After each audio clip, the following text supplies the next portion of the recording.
कहानी की शुरुआत में हमारा मेन कैरेक्टर एक गेम को प्ले कर रहा होता है जिसे उसने अभी अभी कंप्लीट किया है और इस गेम को कंप्लीट करने में उसे लगभग 3 सालों का टाइम लगा है। पर वो ये कहता है कि ये गेम काफी आसान थी, पर मुझे कोई ऐसा गेम चाहिए जिसे मुझे कंप्लीट करने में लगभग 10 साल लगे।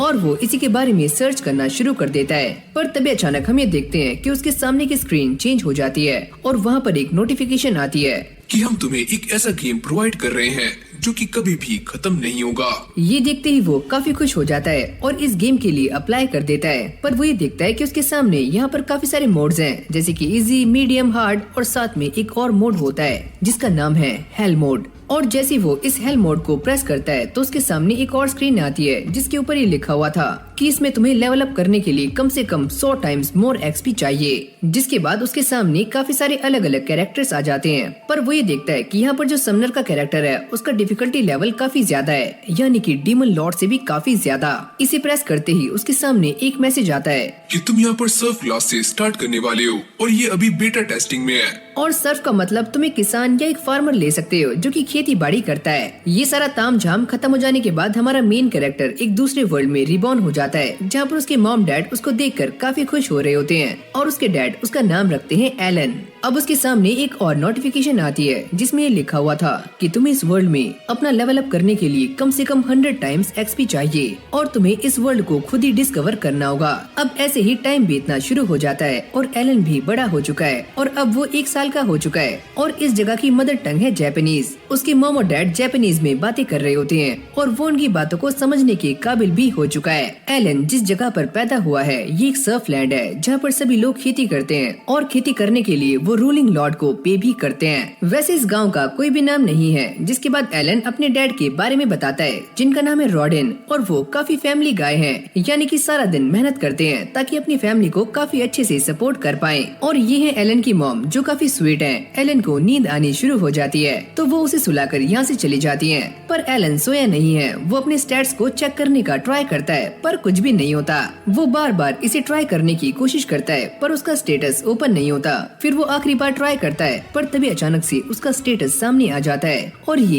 एक बुक है। वो ये चेक करता है कि इस किताब के अंदर उसका लेवल 1 है और वो एक समनर है। अगली पेज पे वो ये देखता है कि यहाँ पर उसकी स्किल्स के बारे में लिखा हुआ होता है। अगर वो इन स्किल्स का इस्तेमाल करता है तो उसकी एक्सपी पहले के मुकाबले काफी गुना खुद ही बढ़ सकती है। आगे बढ़ते हुए वो ये देखता है कि यहाँ पर इस वर्ल्ड के गॉड का मैसेज होता है जो कि एलन से माफी मांग रहे होते हैं क्योंकि उन्होंने एलन की ग्रिमोर को काफी लेट भेजा। एलन ये बात काफी अच्छे से जानता है कि वो इंसेक्ट्स को समन कर सकता है और वो ऐसा करने का ट्राई करता है पर इस बार भी कुछ भी नहीं होता और वो बार बार इसे ट्राई करता है। जिसके बाद वो ये सोचता है कि शायद मुझे पहले क्रिएट स्किल पर काम करना चाहिए। अब एलन अपनी क्रिएट स्किल का इस्तेमाल करता है जिससे उसके सामने एक इंसेक्ट वाला कार्ड आ जाता है जिससे वो इंसेक्ट को काफी आराम से समन कर पाता है। पर तभी अचानक से उसकी मॉम भी यहाँ पर आ जाती है और एलन घोड़ी बेचकर सो जाता है, जैसे कि वो जाग नहीं रहा है, वो आराम से सो रहा है। लेकिन अब उसे असली में नींद आने लगती है। पर तभी हम ये देखते हैं कि उसका ये इंसेक्ट वाला कार्ड उसकी ग्रिमोर में ऐड हो जाता है। अगली सुबह ये सारे अपनी दिनचर्या के काम कर रहे होते हैं और एलन घोड़ी बेचकर सो रहा है। फिर हमें एलन को दिखाया जाता है जो कि उड़ चुका है और वो अपनी ग्रिमोर से उसी कार्ड को देखता है और यहाँ पर एक इंसेक्ट को समन करने का ट्राई करता है और यहाँ पर एक काफी बड़ा ग्रास हॉपर आ जाता है, यानी कि उसने फाइनली एक इंसेक्ट को समन कर लिया है। एलन उसे ऑर्डर देने का ट्राई करता है, चलो मेरे लिए पानी लेकर आ, पर वो इसकी बात नहीं मानता। जिसके बाद एलन ये चेक करता है कि वो इसका कोई भी नाम रख सकता है और वो इसका नाम रखता है डैंका। जिसके बाद एलन डैंका की पावर्स को चेक करता है और वो इसे देखकर काफी खुश हो जाता है। ओए होए बल्ले बल्ले। एलन की मॉम उसकी आवाज सुनते ही यहाँ पर आ रही होती है पर तभी अचानक वो अपने सामने डैंका को देखती है और उससे काफी डर जाती है और डैंका को जोरदार लात मारती है। अब ऐसी प्रैक्टिस करते करते कुछ दिन बीत जाते हैं और एलन ये बताता है कि वो अब एच रैंक के बीस्ट को आराम से समन कर सकता है। लेकिन वो यहाँ पर एक छोटे से माउस को समन करता है जिसका नाम वो रखता है माउसी और वो उसके स्टैट्स को भी चेक करता है और वो किसी के भी बस 10 कार्ड्स ही स्टोर कर सकता है। रॉडिन भी सारा काम निपटाकर दोबारा से घर पर आ जाते हैं पर उनके कपड़ों पर काफी ब्लड लगा हुआ होता है। थेरेसिया ये देखकर काफी शॉक्ड हो जाती है और थेरेसिया एलन की मॉम है। ये सारा कुछ बस तब हुआ जब मैं हंटिंग कर रहा था, तो घबराओ मत। एलन ये बताता है कि उसके फादर एक सर्फ हैं, लेकिन वो हंटिंग भी करते हैं मौसम के हिसाब से। सुनो एलन, क्या तुम उसे देखना चाहोगी? वो एक काफी बड़ा बोर था। एलन भी उनके साथ जाने के लिए रेडी हो जाता है और अभी दोनों रास्ते में जा रहे होते हैं। एलन के डैड उसे काफी सारी बर्ड्स दिखाते हैं और वो ये बताते हैं कि ये सारी बर्ड्स एक साथ नॉर्थ में जा रही हैं। वैसे मैंने तुम्हारा नाम इन्हीं बर्ड्स के ऊपर रखा है। इनका नाम है एल्बा हेरॉन्स और तुम्हारा नाम है एलन, क्योंकि ये बर्ड्स अपने पंखों का इस्तेमाल करके कहीं भी जा सकते हैं। जिसके बाद रॉडिन उसे लेकर उसी जंगली बोर के पास आ जाते हैं। एलन उसे देखकर काफी शॉक्ड हो जाता है। ओयो अम्मा, ये तो काफी बड़ा है। और तभी यहाँ पर एक और बंदा आता है जिसका नाम है गैडा और वो ये कहता है, ओहो क्या बात, आज तुम अपने बेटे को भी लेकर यहाँ पर आए हो। चलो बेटे, इनको हेलो करो। हेलो अंकल, मेरा नाम है एलन और मुझे आपसे मिलकर काफी अच्छा लगा। अरे वाह यार, सच में तुम तो बात ही कर सकते हो। वैसे मेरी भी एक लड़की है जिसका नाम है करीना, पर वो इतनी सिविलाइज्ड नहीं है। वैसे अंकल, क्या आप मुझे ये बता सकते हो कि ग्रेट बोर काफी डरावने होते हैं और स्ट्रॉन्ग भी? गैडा उसे बताता है, अरे हाँ, ये बात एकदम सच है। वैसे भी ग्रेट बोर सी रैंक के मॉन्स्टर्स होते हैं जो काफी खतरनाक होते हैं। और हाँ बच्चे, एक ग्रेट बोर को हराने के लिए हमें कम से कम 20 लोग चाहिए। एलन ये सोचता है, तो चलो मुझे इससे एक बेंच मार्क मिल चुका है। फिर हमें 10 महीने बाद का सीन दिखाया जाता है जहाँ पर एलन की क्रिएट स्किल भी लेवल 2 की हो चुकी है और साथ में समन स्किल भी उसका लेवल भी 2 हो चुका है। यहाँ तक कि उसे एक एक्सपेंशन स्किल भी मिल चुकी है और उसकी ग्रीमोर का एक और पार्ट अनलॉक हो चुका है। एलन अब जी रैंक के मॉन्स्टर्स को काफी आराम से समन कर सकता है और साथ में उसे एक और स्किल भी मिली है और ये स्किल काफी कमाल की है। और हाँ, उसका कार्ड इन्वेंटरी स्पेस भी पहले के मुकाबले डबल हो चुका है। एलन फटाक से अपना सारा खाना खाता है और वो इन कार्ड्स को फ्यूज करने का ट्राई करता है, पर ऐसा कुछ भी नहीं होता क्योंकि ऐसा करने के लिए उसके पास इनफ एमपी नहीं होती। वो जी रैंक के बीस्ट को भी समन करने का ट्राई करता है, पर ऐसा नहीं होता, जिससे वो काफी उदास हो जाता है। फिर कहानी कुछ टाइम आगे जाती है जहाँ पर एलन की स्किल्स पहले के मुकाबले काफी गुना बढ़ चुकी हैं और अब वो हॉपर और मॉली को फ्यूज करता है, जिससे उसे एक और कार्ड मिल जाता है और ये कार्ड एक बर्ड का है जो कि जी रैंक की है। वो इसका नाम रखता है चैपी और जैसे वो इसे समन करता है तो ये बर्ड उसके सामने आ जाती है, यानी कि चैपी उसकी सेवा में हाजिर है। एलन ये देखकर काफी शॉक्ड हो जाता है कि चैपी वॉइस मिमिक काफी अच्छे से कर सकती है, यहाँ तक कि वो एलन की आवाज को हूबहू कॉपी कर रही होती है। जिसके बाद एलन बाकी सबको भी समन करता है और उनके साथ काफी देर खेलता है और साथ में उनसे कहता है कि वो अपनी एबिलिटीज का भी इस्तेमाल करें। ऐसे ही दोपहर हो जाती है जहाँ पर करीना एलन के साथ नाइट खेल रही होती है। ये दोनों खेलते हुए काफी मस्ती करते हैं। करीना उसके ऊपर एक के बाद एक अटैक्स करती है, पर एलन उसके सारे अटैक्स को बस डॉज कर रहा होता है। पर एलन ये सारा कुछ देखकर काफी शॉक्ड हो जाता है कि करीना सच में काफी फास्ट है और वो ये सोचता है कि मैंने अपने सारे के सारे बफ्स एजिलिटी में लगा दिए हैं, पर फिर भी मैं इसका काफी मुश्किल से सामना कर पा रहा हूँ। और अगले पल वो एलन की स्वॉर्ड को भी तोड़ देती है। करीना के साथ प्रैक्टिस करते करते एलन की हालत काफी बुरी हो जाती है और वो थक कर लेट जाता है। फिर हमें ये दिखाया जाता है कि एलन की मॉम प्रेग्नेंट है। वो उनके पास जाकर उनकी हेल्प करता है और वो ये कहता है कि मैं भी आपके साथ जाऊंगा क्योंकि मॉम की टमी वीक हो चुकी है, तो मुझे भी आपकी हेल्प करनी है। अभी सारे बैठे हुए बातें कर रहे होते हैं। एलन ये सोचता है कि अब मेरे पास इतना स्टेमिना है जितना कि बड़ों में होता है, पर उसकी मॉम उससे कहती है, अरे ओए, तुम अभी छोटे बच्चे हो तो तुम्हें करीना के साथ खेलना चाहिए। और हाँ बच्चे, वैसे भी तुम्हें एक दिन वो काम करना ही होगा, तो जब तक तुम बड़े नहीं हो जाते तो आराम से खेलो, अपनी लाइफ को एंजॉय करो। उसकी मॉम उससे ये पूछती है, पर तुम मुझे ये बताओ कि तुम उस पेड़ पर पत्थर क्यों फेंक रहे थे? ओ अच्छा, वो वाले। वो बस इसीलिए ताकि मैं उन सभी को मॉन्स्टर से प्रोटेक्ट कर पाऊँ। अरे वाह बेटे, तुम तो सच में काफी ब्रेव हो। और एलन ये सारा कुछ इसीलिए कर रहा था ताकि वो ये बात जान पाए कि उसके पास समनिंग स्किल है या कोई और स्किल भी जो कि उसके अंदर छुपी हुई है। रॉडिन उससे कहते हैं, मुझे ऐसा लगता है कि तुम्हें करीना के साथ नाइट खेलना काफी अच्छा लगता है और वैसे भी मैं तुम्हारी अप्रेजल सेरेमनी के लिए काफी खुश हूँ। एलन इसके बारे में कुछ भी नहीं जानता। उसकी मॉम उसे बताती है कि जब तुम 5 साल की हो जाओगे तो तुम्हारे पास कौन सी एबिलिटी है ये पहचानने के लिए एक सेरेमनी होती है जिसे अप्रेजल सेरेमनी कहा जाता है। कुछ टाइम के बाद हम ये देखते हैं कि एलन अपनी समन की गई चीजों को पूरे 1 दिन तक बाहर रख सकता है और तभी करीना यहाँ पर आ जाती है। इन दोनों में दोबारा से फाइट होती है और वो दोबारा से एलन की हालत काफी गंदी कर देती है। रॉडिन भी अपने काम से वापस आ जाते हैं। एलन की मॉम जैसे ही अपने कमरे से बाहर आती हैं, तो डैनका उनके पैरों पर बैठा हुआ होता है और वो उसे देखकर काफी डर जाती हैं और नीचे गिरने वाली होती हैं, पर उसके हस्बैंड उसे बचा लेते हैं। पर अचानक से उसके पेट में पेन होना शुरू हो जाता है। जाओ करीना, अपनी मॉम को यहाँ पर लेकर आओ।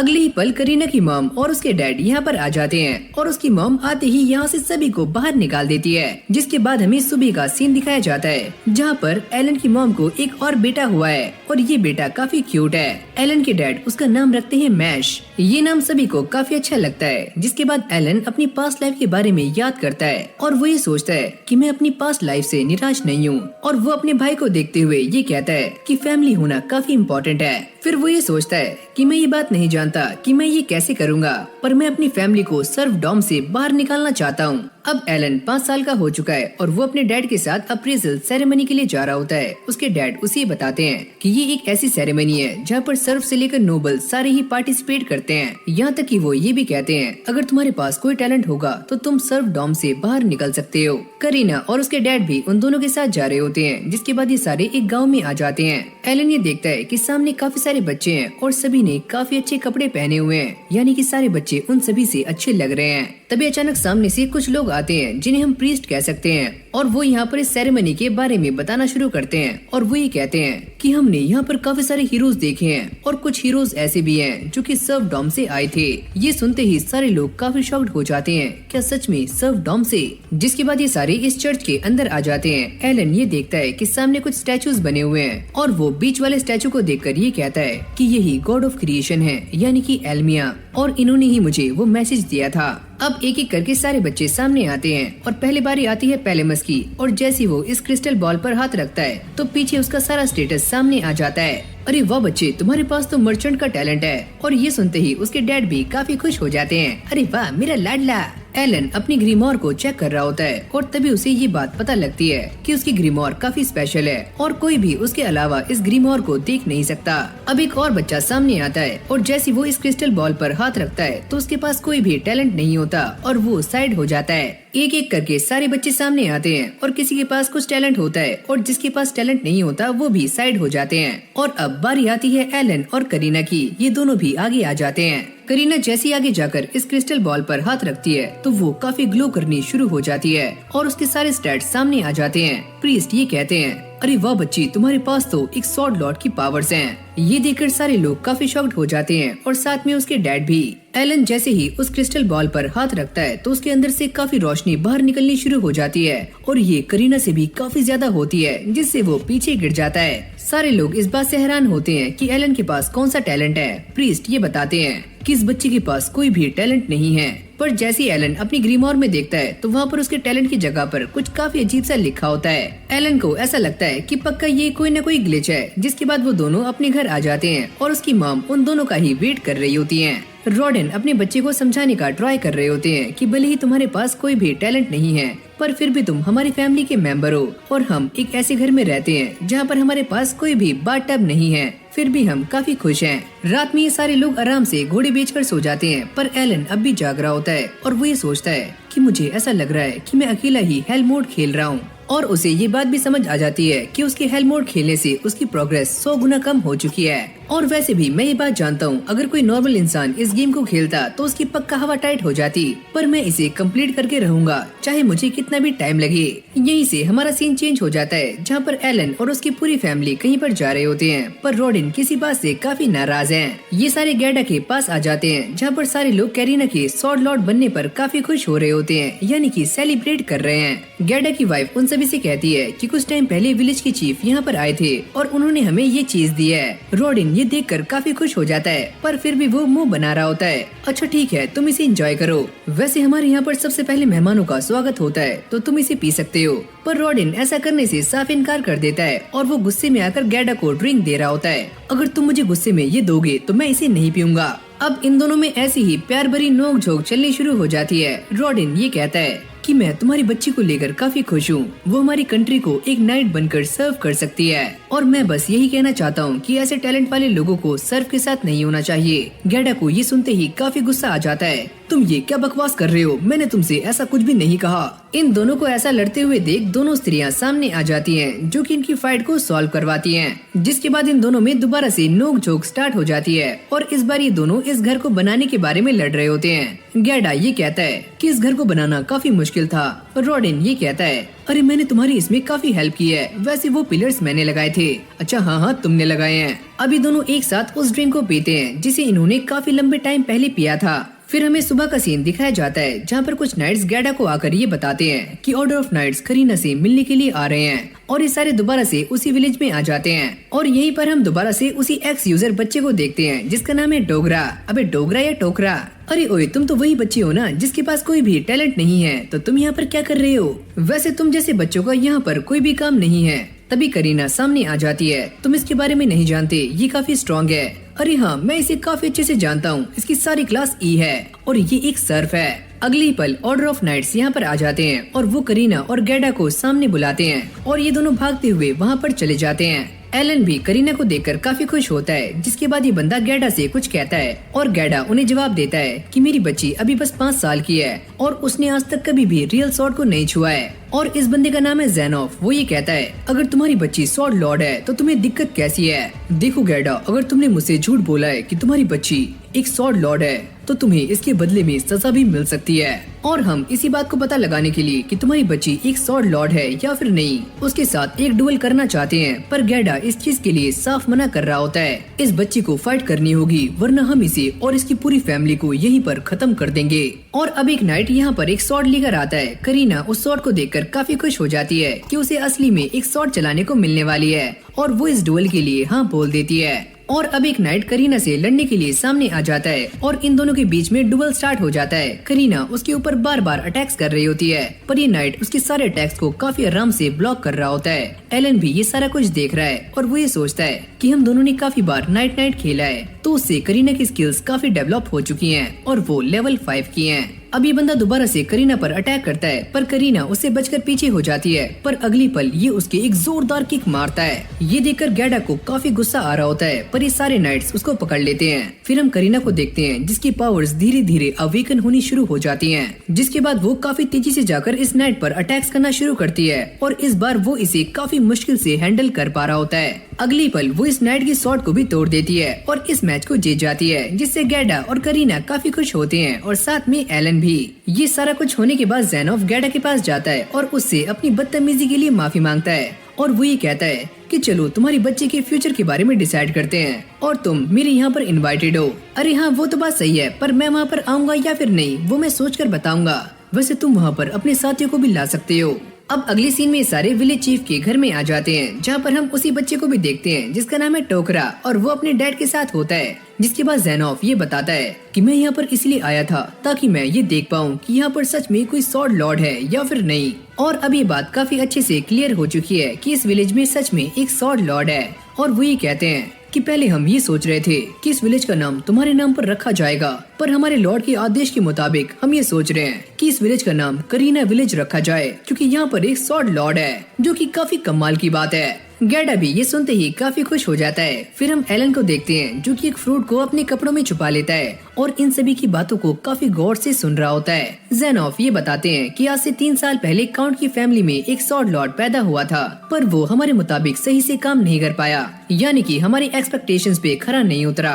एलन भी इन सारी बातों को काफी गौर से सुन रहा होता है और वो ये सोचता है कि स्वॉर्ड लॉर्ड तो सिर्फ सर्फ, कमिनर या फिर बैरन सोशल क्लास में ही पैदा हो सकता है। ज़ेनोफ कहता है कि वो यहाँ पर इसलिए आया था ताकि वो सारे रिजल्ट्स को अच्छे से वेरीफाई कर पाए। यहाँ तक कि वो ये भी कहता है कि जब करीना 12 साल की हो जाएगी तो वो अकेडमी जा सकती है। जिसके बाद डोगरा ज़ेनोफ से ये पूछता है कि सच में कोई भी बच्चा अकेडमी में जाकर नाइट बन सकता है? वैसे भी हम कुछ टाइम के बाद इस विलेज में एक इंस्ट्रक्टर भेजने वाले हैं, तो तुम्हें जमकर मेहनत करनी होगी जिससे तुम आसानी से अकेडमी में ज्वाइन कर सकते हो। लेकिन तभी ज़ेनोफ की नजर एलन पर जाती है और वो ये पूछते हैं, काली बाल काली आंखें, ये बच्चा है कौन? रॉडिन कहता है, अरे ये मेरा लड़का है। गैडा कहता है, अरे हाँ ये इंसान मेरा काफी अच्छा दोस्त है, इसका नाम है रॉडिन। एक सेकंड, क्या तुम वही हो रॉडिन द बोर हंटर? अगर तुम वही हो तो तुमने मुझे इसके बारे में पहले क्यों नहीं बताया? और तुम मुझे इसके लिए माफ करना। तुम इस विलेज के लेजेंड हो और मुझे तुम्हारे सामने रिस्पेक्ट शो करनी चाहिए। रॉडिन को ये सारी बातें समझ नहीं आती।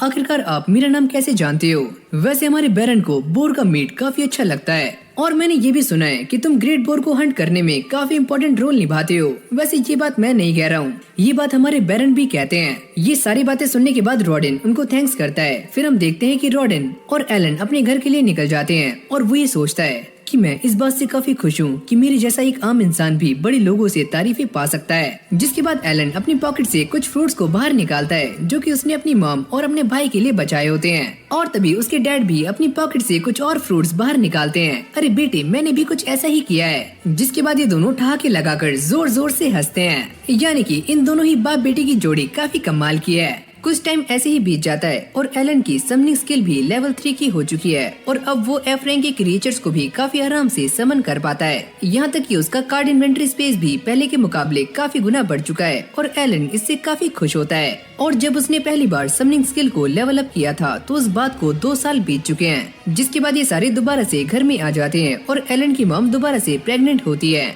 रॉडिन ये कहते हैं, मुझे ऐसा लगता है कि मुझे अपने बच्चे का नाम दोबारा से सोचना चाहिए। पर वो ये कहती हैं, तुमने मुझसे वादा किया था कि अगर इस बार लड़की होगी तो उसका नाम मैं सोचूंगी। तभी अचानक से एलन के पास द गॉड ऑफ क्रिएशन का मैसेज आता है और वो अपने डैड से पता करता है कि उनके हाथ पर लगा हुआ घाव सही हो गया और वो उसे सारी कहानी बताना शुरू करते हैं कि कैसे उन्हें ये चोट लगी थी और अब वो पहले से ठीक हैं। यहाँ तक कि वो अपने बच्चे को एक ऐसे मोमेंट के बारे में बताते हैं जो कि काफी रेयर मोमेंट होता है, जहाँ पर तुम्हारी बॉडी बिल्कुल भी थकान महसूस नहीं करती और तुम्हारी बॉडी एनर्जी से भर जाती है। और वो भी ये सोचता है शायद इस वर्ल्ड में लेवल अप होने को ऐसे ही डिस्क्राइब करते होंगे। लेकिन भाई अब भी इस बच्चे का लेवल 1 है क्योंकि उसने अभी तक किसी भी मॉन्स्टर को जान से नहीं मारा है। पर उसके सामने सबसे बड़ी दिक्कत ये है कि सर्फ इस विलेज से बाहर नहीं जा सकते, वो सिर्फ बोर हंटिंग ही कर सकते हैं। उसके डैड उसे समझाते हैं कि हंटिंग कोई खेल नहीं है, ये काफी डेंजरस है और इसमें तुम्हारी जान भी जा सकती है। रात में ये सारे घोड़े बेचकर सो जाते हैं पर एलन अब भी जागा हुआ है और वो गॉड ऑफ क्रिएशन के मैसेज को पढ़ता है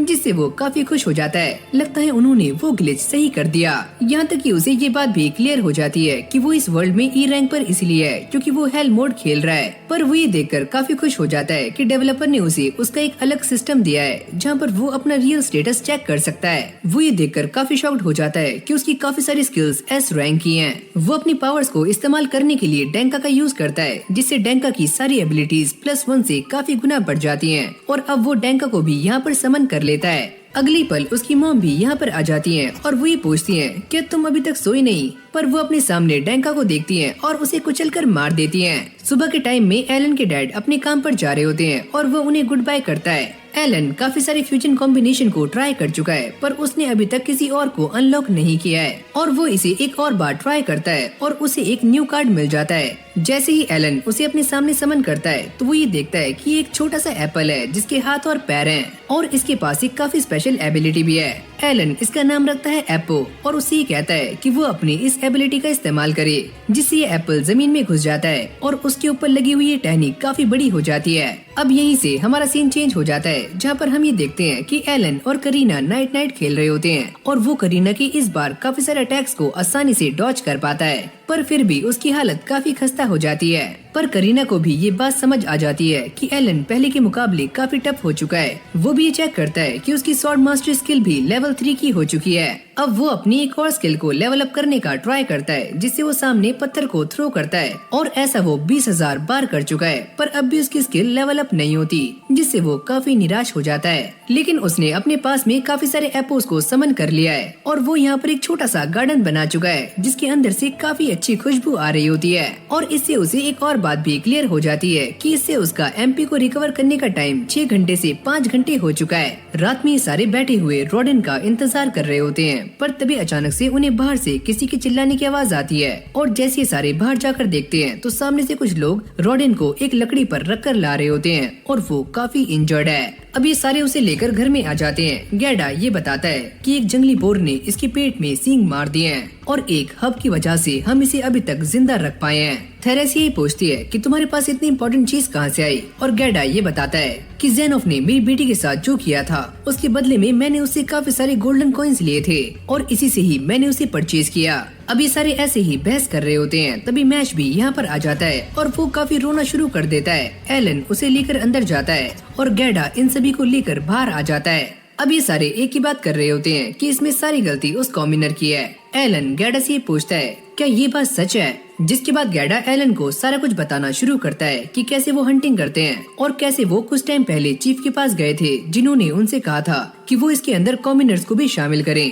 और जैसे कि तुम ये बात जानती हो कि ज़ेनोफ ने रॉडेन को सभी के सामने काफी अच्छा टाइटल दिया था, तो इसीलिए सभी को ऐसा लगा कि अगर बोर हंट में रॉडेन उनके साथ होगा तो सारे के सारे कॉमिनर्स सेफ होंगे। वैसे भी हमें ये बात पसंद नहीं आई थी, पर फिर भी हम चीफ के ऑर्डर को रिफ्यूज नहीं कर पाते। जिसके बाद गैडा ये बताता है कि किसी भी कॉमिनर ने प्रैक्टिस नहीं की थी और इसलिए उन्होंने उन कॉमिनर्स को काफी आसान काम दिया था कि वो इस जंगली बोर का ध्यान भटकाएं। लेकिन वो सारे के सारे लोग बोर को देखकर काफी डर जाते हैं और यहाँ से भागना शुरू कर देते हैं और एक कॉमिनर नीचे गिर जाता है तो रॉडेन उसे बचाने के लिए सामने आता है, तो ये जंगली बोर उसके ऊपर अटैक कर देता है, जिससे रॉडेन काफी दूर जाकर गिरता है और वो काफी इंजर्ड भी हो जाता है। अब प्रेजेंट में गैडा ये बताता है कि हमने उस बोर को जान से मार दिया है और कल मैं रॉडेन के हिस्से का मीट लेकर यहाँ पर आ जाऊंगा, और ये बोलते ही वो यहाँ से चला जाता है। अब अगली सुबह जैसे ही रॉडेन की आंख खुलती है तो सारे लोग उसे देखकर काफी खुश हो जाते हैं, पर एलन ये सोचता है कि वो इस वर्ल्ड में बस लेवल अप करने के बारे में सोच रहा है, पर उसके पास कोई भी पर्पस नहीं है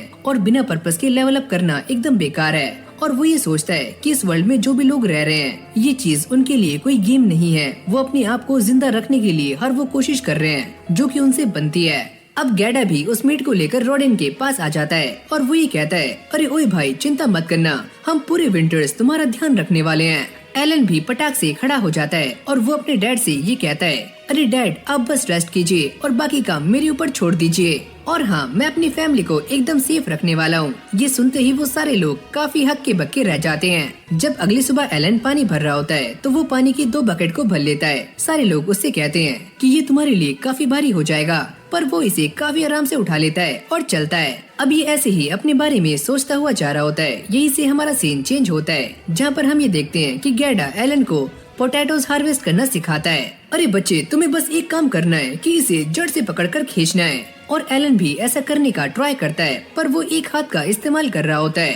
अरे ओए बच्चे तुम्हें एक हाथ का इस्तेमाल नहीं करना, जरा दोनों हाथ लगाओ। लेकिन वो एक ही हाथ से इन सारे पोटैटोज को काफी आराम से बाहर निकाल लेता है। गैडा उससे कहता है मैं ये बात पहले से ही जानता था कि तुम काफी टफ हो, लेकिन जितना मैंने सोचा था तुम उससे भी ज्यादा स्ट्रॉन्ग निकले। अब वो जाकर ऐसे ही और भी ज्यादा पोटैटोज को हार्वेस्ट करना शुरू कर देता है, जिससे वो काफी सारे पोटैटोज हार्वेस्ट कर लेता है, यानी कि ये सारी बकेट्स भर जाती हैं। अब कुछ टाइम के बाद उनके घर पर विलेज के चीफ आते हैं और साथ में वो कॉमिनर भी होता है, और वो उनके लिए काफी सारे फ्रूट्स भी लेकर आते हैं और उनसे अपनी गलती के लिए माफी मांग रहे होते हैं, और साथ में ये कॉमिनर भी माफी मांगता है। अरे ओए मुझे माफ कर दो, मुझसे गलती हो गई। रॉडेन उससे कहते हैं कि तुम अगली बार काफी केयरफुल रहना, पर थेरेसिया उसके ऊपर काफी गुस्सा करना शुरू कर देती है। ये सारी ही तुम्हारी गलती है, तुम्हारी गलती की वजह से मेरे पति की जान भी जा सकती थी। मेरा मन तो ऐसा कर रहा है कि मैं तुम्हें जान से मार दूं। लेकिन वो बाद में पोलाइट हो जाती है। वो ये कहती है कि सभी की एक फैमिली होती है, तो तुम्हें इस बात का ध्यान रखना चाहिए। जिसके बाद यहाँ पर काफी सारे लोग इकट्ठे हो जाते हैं, जो कि रॉडेन को ठीक देखकर काफी खुश हो रहे होते हैं। अब एलन दोबारा से खेतों में आ जाता है और वो यहाँ पर काफी सारे होपर्स को समन करता है और साथ में कुछ ट्रैप्स भी लगाता है। वो इनसे कहता है कि वो अपनी स्किल प्रोवोक का इस्तेमाल करें, जिसके बाद वो जाकर छुप जाता है और वो ये सोचता है कि अगर मैंने आज 50 डक्स को या फिर वाइल्ड बर्ड को पकड़ लिया तो मेरी फैमिली काफी आसानी से पूरे विंटर्स में सरवाइव कर पाएगी। लेकिन ऐसे ही वेट करते करते काफी लंबा टाइम बीत जाता है, पर कोई भी बर्ड या कोई भी चीज ट्रैप में नहीं आती और एलन काफी बोर हो जाता है। पर वो ये देखता है कि सामने से एक बर्ड यहाँ पर आ रही है और ये बर्ड दिखने में काफी बड़ी होती है और वो यहाँ पर आकर सारे ही ट्रैप्स को तोड़ना शुरू कर देती है और साथ में हॉपर्स को भी जान से मार रही होती है। एलन इसे देखकर ये सोचता है कि ये वही बी रैंक मॉन्स्टर एल्बा हेरॉन है। एलन को ऐसा लगता है कि वो इससे फाइट नहीं कर पाएगा और वो यहाँ से जाने का डिसाइड करता है, लेकिन जाने से पहले वो अपने स्टैट्स को चेक करता है, जो कि पहले के मुकाबले काफी गुना बढ़ चुके होते हैं, और अब वो इससे फाइट करने का डिसाइड करता है। अब एलन उसके ऊपर एक पत्थर फेंक कर मारता है और उसके ऊपर अपनी स्टिक से भी अटैक करता है, पर ये बर्ड एलन पर एक जोरदार अटैक करती है, जिससे वो काफी दूर जाकर गिरता है। ये देखकर वो यहाँ पर काफी सारे फीडोस को भी समन करता है, जो कि इस बर्ड पर अटैक करना शुरू करते हैं, पर ये बर्ड काफी स्ट्रॉन्ग होती है, जो कि इन फीडो को भी मारना शुरू कर देती है।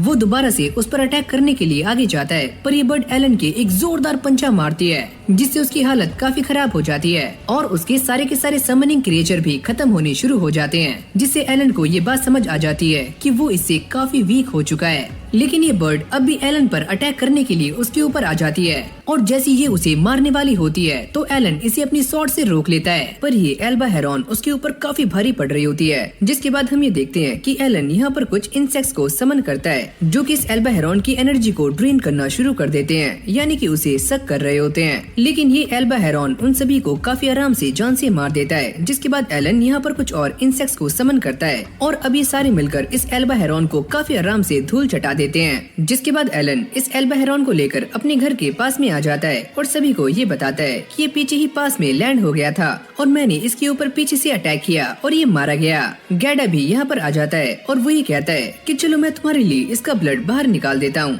और वो इस एल्बा हेरॉन को उल्टा लटका देता है जिससे उसका सारा ब्लड नीचे आ रहा होता है। वो एलन को ये बताता है कि वैसे ये एल्बा हेरॉन 60 किलो के होते हैं, पर जब इनकी बॉडी से ब्लड बाहर निकल जाता है तो ये बस 20 किलो के ही बाकी रहते हैं, जिसमें से बस आधा ही मीट खाया जाता है। यहाँ तक कि वो ये भी कहता है कि हमें ई रैंक के मॉन्स्टर्स के ऊपर टैक्स देना नहीं पड़ता, पर ये एल्बा हेरॉन डी रैंक का मॉन्स्टर है तो हमें इसके ऊपर टैक्स भी देना होगा। जिसके बाद ये इस एल्बा हेरॉन के मैजिकल क्रिस्टल को बाहर निकाल लेता है और वो ये कहता है कि ये चीज भी टैक्स के अंदर आती है और वैसे भी ये चीज हमारे किसी भी काम की नहीं है, ये तो एकदम यूजलेस है। ये सारी कहानी सुनने के बाद एलन ये कहता है कि मेरे पास एक आइडिया है। अब अगले सीन में हम ये देखते हैं कि ये दोनों ही एल्बा हेरॉन को लेकर विलेज चीफ के पास आ जाते हैं और उससे बातें कर रहे होते हैं। गैडा उससे कहता है कि हम इसका ज्यादातर हिस्सा आपको दे देंगे, पर उसे ये भी समझ नहीं आता। वो ये कहता है कि बैरन ने इस बार काफी ज्यादा मीट की डिमांड की है, लेकिन गैडा उसे मैजिकल क्रिस्टल दिखाता है पर उसे इसमें भी इंटरेस्ट नहीं होता और अब ये दोनों विलेज चीफ को टॉर्चर करना शुरू कर देते हैं। एलन भी ऐसा नाटक कर रहा होता है कि उसे काफी भूख लगी हुई है। ये सारा कुछ देखने के बाद विलेज चीफ उन दोनों की बातों को मान जाता है। अब एलन विलेज चीफ से ये कहता है कि हम फ्यूचर में भी ऐसा कर सकते हैं कि हम आपको इसका कुछ सामान दे दें और बाकी मीट हम रख पाएं। अरे हाँ एलन, तुम एकदम सही कह रहे हो, और वैसे भी इसे पकड़ना काफी मुश्किल है, क्यों है ना विलेज चीफ। और वो इन दोनों की बातों में आ जाते हैं और इनकी बातों को मान लेते हैं। यहीं से हमारी कहानी चेंज हो जाती है। एलन दोबारा से खेतों में आ जाता है जहाँ पर वो दोबारा से ट्रैप लगाते हैं और 2 एल्बा हेरॉन्स यहाँ पर आ जाते हैं। एलन फिर से सकर्स को समन करता है जो कि इनकी सारी एनर्जी को ड्रेन करना शुरू कर देते हैं और अब ये सारे मिलकर इन दोनों ही एल्बा हेरॉन्स को काफी आराम से जान से मार देते हैं। जिसके बाद वो इन सारे के सारे समन्स को दोबारा से कार्ड में कन्वर्ट करके ग्रीमोर में ऐड कर देता है। ये सारा कुछ करने से उसे 200 एक्सपी मिल जाती है और उसका लेवल भी 2 हो जाता है। वो अपने स्टैट्स को भी चेक करता है। इतनी मेहनत करने के बाद भी ये स्टैट्स ज्यादा बूस्ट नहीं होते, पर फिर भी एलन काफी खुश है कि उसने पहले से काफी ज्यादा इम्प्रूव कर लिया है। इन दोनों ही एल्बा हेरॉन्स को लेकर वो अपने घर आ जाता है और रोडिन भी ये देखकर काफी शॉक्ड हो जाता है कि उसके बेटे ने इस बार 2 एल्बा हेरॉन्स को हंट किया है। जिसके बाद वो करीना के साथ खेलने के लिए निकल जाता है और साथ में एलन ये बताता है कि उसका जो गोल था कि उसे कम से कम 10 मॉन्स्टर को जान से मारना है, वो उसने पूरा कर लिया है। यानी कि अब उनके पास इतना मीट है कि वो विंटर्स में काफी आसानी से सरवाइव कर सकते हैं और उसे अपना लेवल बूस्ट करने के लिए 20 और मॉन्स्टर्स को जान से मारना है। इस बंदे का बिल्कुल भी फाइट में ध्यान नहीं होता तो करीना पीछे से उसके ऊपर अटैक करती है और उसे हरा देती है और वो यहाँ से चली जाती है। अब रात में एलन अपनी फैमिली के साथ बैठा हुआ होता है और वो उन्हें ये बता रहा होता है कि जब वो 1 साल का था तो उसने एक ओरेकल सुना था जहाँ पर गॉड ने उससे कहा था कि वो उसे पावर और विजडम देंगे, पर उसके सामने कुछ ऐसी चुनौतियाँ आएंगी जो कि 100 लोगों के सामने आती हैं, पर इससे वो काफी स्मार्ट और स्ट्रॉन्ग बन जाएगा। ये सुनने के बाद उसके पेरेंट्स काफी शॉक्ड हो जाते हैं। उसकी मॉम उससे पूछती है तो उस सेरेमनी का क्या होगा। एलन ये बताता है कि मैंने कुछ टाइम पहले एक और ओरेकल सुना है। गॉड ने मुझसे ये कहा है कि मेरी रैंक इतनी लो इसीलिए है क्योंकि मेरी ट्रायल की प्रोग्रेशन काफी स्लो है। एलन उन सभी को ये बताता है कि ऐसा भी हो सकता है उसका ये टैलेंट काफी न्यू है और इसीलिए उसकी रैंक भी काफी लो है। पर बेटे तुम्हारे पास कौन सा टैलेंट है? एलन उन सभी को कुछ भी नहीं बताता। उसको ऐसा लगता है कि वो क्रीचर्स को समन कर सकता है और साथ में उन्हें कंट्रोल भी। ये सुनने के बाद सारे लोग उसके बारे में काफी बुरा सोच सकते हैं, लेकिन तभी उसकी मॉम थेरेसिया उसे गले से लगा लेती हैं और वो ये पूछती हैं कि तुम अब क्या करोगे। वो ये कहता है कि मैं इन सारे ट्रायल्स को पास करने वाला हूँ और सभी को ये साबित करूंगा कि मैं काफी वर्दी हूँ। रॉडेन उससे कहता है क्या मैं ये बात गैडा को बता सकता हूँ? वैसे भी वो अपनी बेटी की काफी तारीफें करता रहता है तो मैं उससे कह सकता हूँ कि मेरा बेटा भी काफी इनक्रेडिबल है। अब एलन 6 साल का हो चुका है और उसने काफी सारे एल्बा हेरॉन्स को भी हंट कर लिया है। जिसके बाद वो गैडा के साथ एक विलेज में आ जाता है ये दोनों यहाँ पर इसलिए आए होते हैं ताकि वो ट्रेड कर सकें और ये एलन का पहली बार होता है। एलन गैडा से ये पूछता है, क्या तुम मुझे ये बता सकते हो कि सर्फ और कॉम्यूनर में क्या डिफरेंस होता है? और गैडा उसे काफी अच्छे से सारा कुछ एक्सप्लेन करता है कि पहले हमारी सोशल क्लास है और दूसरा है टैक्स। वैसे मैंने ये बात सुनी है कि बैरन किसी को भी कॉम्यूनर का टाइटल दे सकते हैं, पर ये बात सच है या फिर झूठ मैं इसके बारे में नहीं जानता। ये दोनों ऐसे ही बातें करते करते एक शॉप में आ जाते हैं जहाँ पर वो सामने वाले बंदे को कुछ मीट के पीसेस देते हैं और वो उन्हें बदले में सॉल्ट दे देता है, यानी कि नमक। और ऐसे ही ट्रेड करते करते उन्हें काफी सारा खाना और वुड मिल जाती है और एलन ये बताता है कि एक पैकेट मीट के बदले में हमें 4 दिन की वुड मिल जाती है, जिसे हम काफी आसानी से 4 दिनों तक जला सकते हैं। अगली बार एलन ट्रेड करने के लिए अकेला ही इस विलेज में आता है और वो एक शॉप में आने के बाद सॉल्ट को बाय कर रहा होता है। वो ये पूछता है कि इस सॉल्ट को बाय करने के लिए कितने पैसे लगने वाले हैं या फिर क्या सामान लगेगा। ओ अच्छा, इसे बाय करना है तो 5 सिल्वर्स। जिसके बाद वो एक फ्रूट के ठेले पर आ जाता है और ये वाला फ्रूट काफी महंगा होता है। ऑनर ये बताता है कि तुम्हारे पास जो एक मीट का पैकेट है उसके बदले में बस एक ही फ्रूट आने वाला है। एलन ये सारी बातें सोचता हुआ जा रहा होता है और साथ में वो इन सारी बातों को अपनी ग्रीमोर में भी नोट कर लेता है। वो ये भी सोचता है कि उसे कितने एल्बा हेरॉन्स को हंट करना है। जिसके बाद वो एक शॉप में आ जाता है और ये पता करता है कि आपके पास कोई ऐसी मेडिसिन है जिससे एमपी को रिकवर किया जा सके।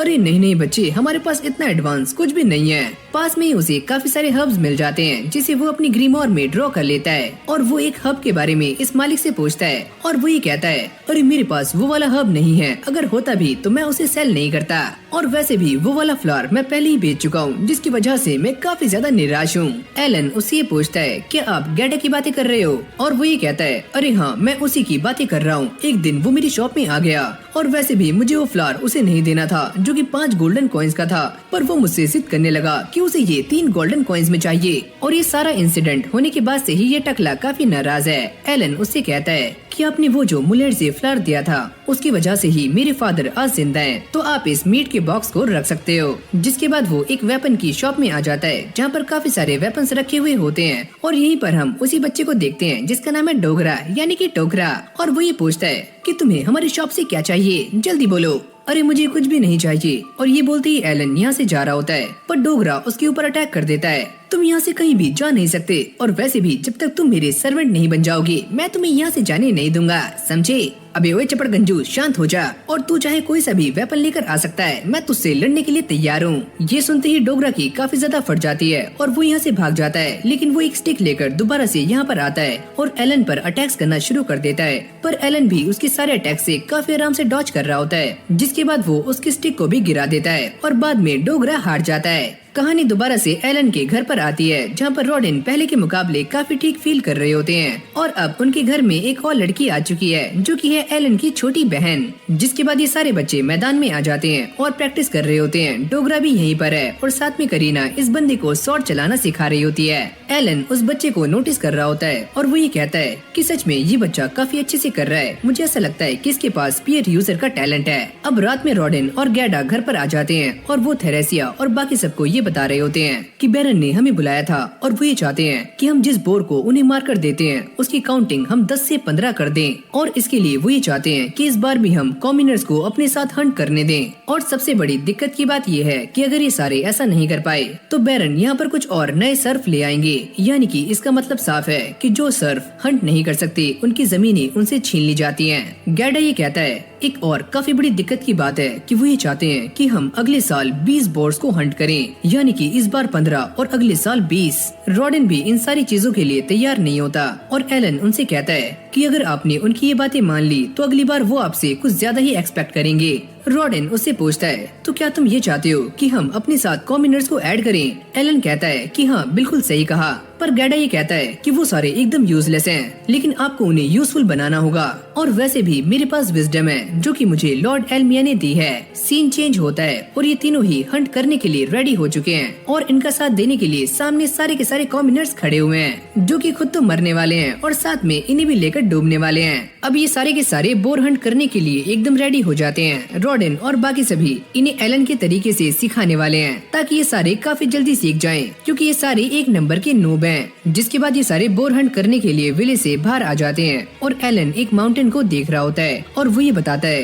कि ये एक व्हाइट ड्रैगन माउंटेन है। यहाँ तक कि वो ये भी कहता है कि उसने एक कहानी सुनी है कि यहाँ पर एक मिथिकल व्हाइट ड्रैगन रहता है जो सच में काफी खतरनाक है। यहीं से हमारा सीन चेंज हो जाता है जहाँ पर ये सारे के सारे कॉम्यूनर्स बोर को हंट कर रहे होते हैं और उसे अपने पीछे लाने का ट्राई कर रहे होते हैं। अब ये सारे एक साथ मिलकर उसको रोक लेते हैं। रॉडेन और बाकी सभी उसे मारने के लिए आगे पहुँच जाते हैं। एलन इनसे कहता है कि तुम भी आगे जाओ और वो भी ऐसा ही करते हैं। जिसके बाद ये सारे मिलकर इस जंगली बोर को काफी आराम से निपटा देते हैं, जिससे इन सभी का लेवल अप हो जाता है क्योंकि ये बोर सी रैंक था और इससे इन्हें काफी सारी एक्सपी मिल जाती है और ये सारे काफी खुश होते हैं। यहाँ पर कुछ कॉम्यूनर्स पानी भर रहे होते हैं। एलन उनसे कहता है, क्या तुम मेरे डैड से बात कर सकते हो? क्या मैं बोर हंट कर सकता हूँ, वो भी स्पीयर से? अरे नहीं, ऐसा नहीं हो सकता। अगर मैंने इस बारे में बात की तो रॉडेन मेरी खाट खड़ी कर देंगे। वैसे मैं तुम सभी को देखकर काफी जलता हूँ क्योंकि मुझे भी शिकार करना है, लेकिन मेरी वाइफ प्रेग्नेंट है तो मुझे उसके लिए सेफ रहना होगा।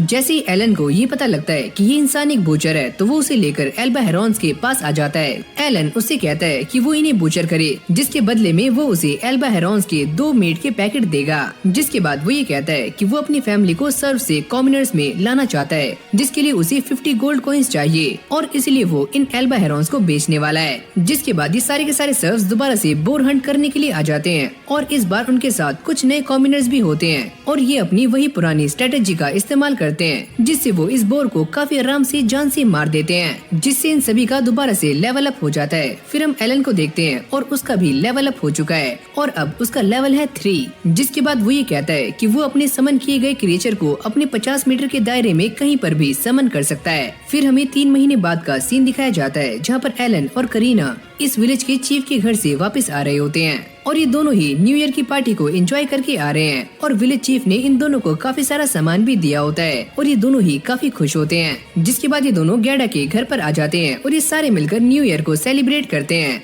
तभी ये बात सामने आती है कि इस बार इन सभी ने 15 बोर्ड्स का कोटा पूरा कर लिया है और इसीलिए विलेज चीफ भी काफी खुश हैं। रॉडेन ये कहता है, अगर सारा कुछ ऐसे ही चलता रहा तो इस बार हम काफी आसानी से 20 बोर्ड्स को भी जान से मार देंगे और ये सारा कुछ एलन की वजह से हो रहा है। उसका नया प्लान काम कर गया।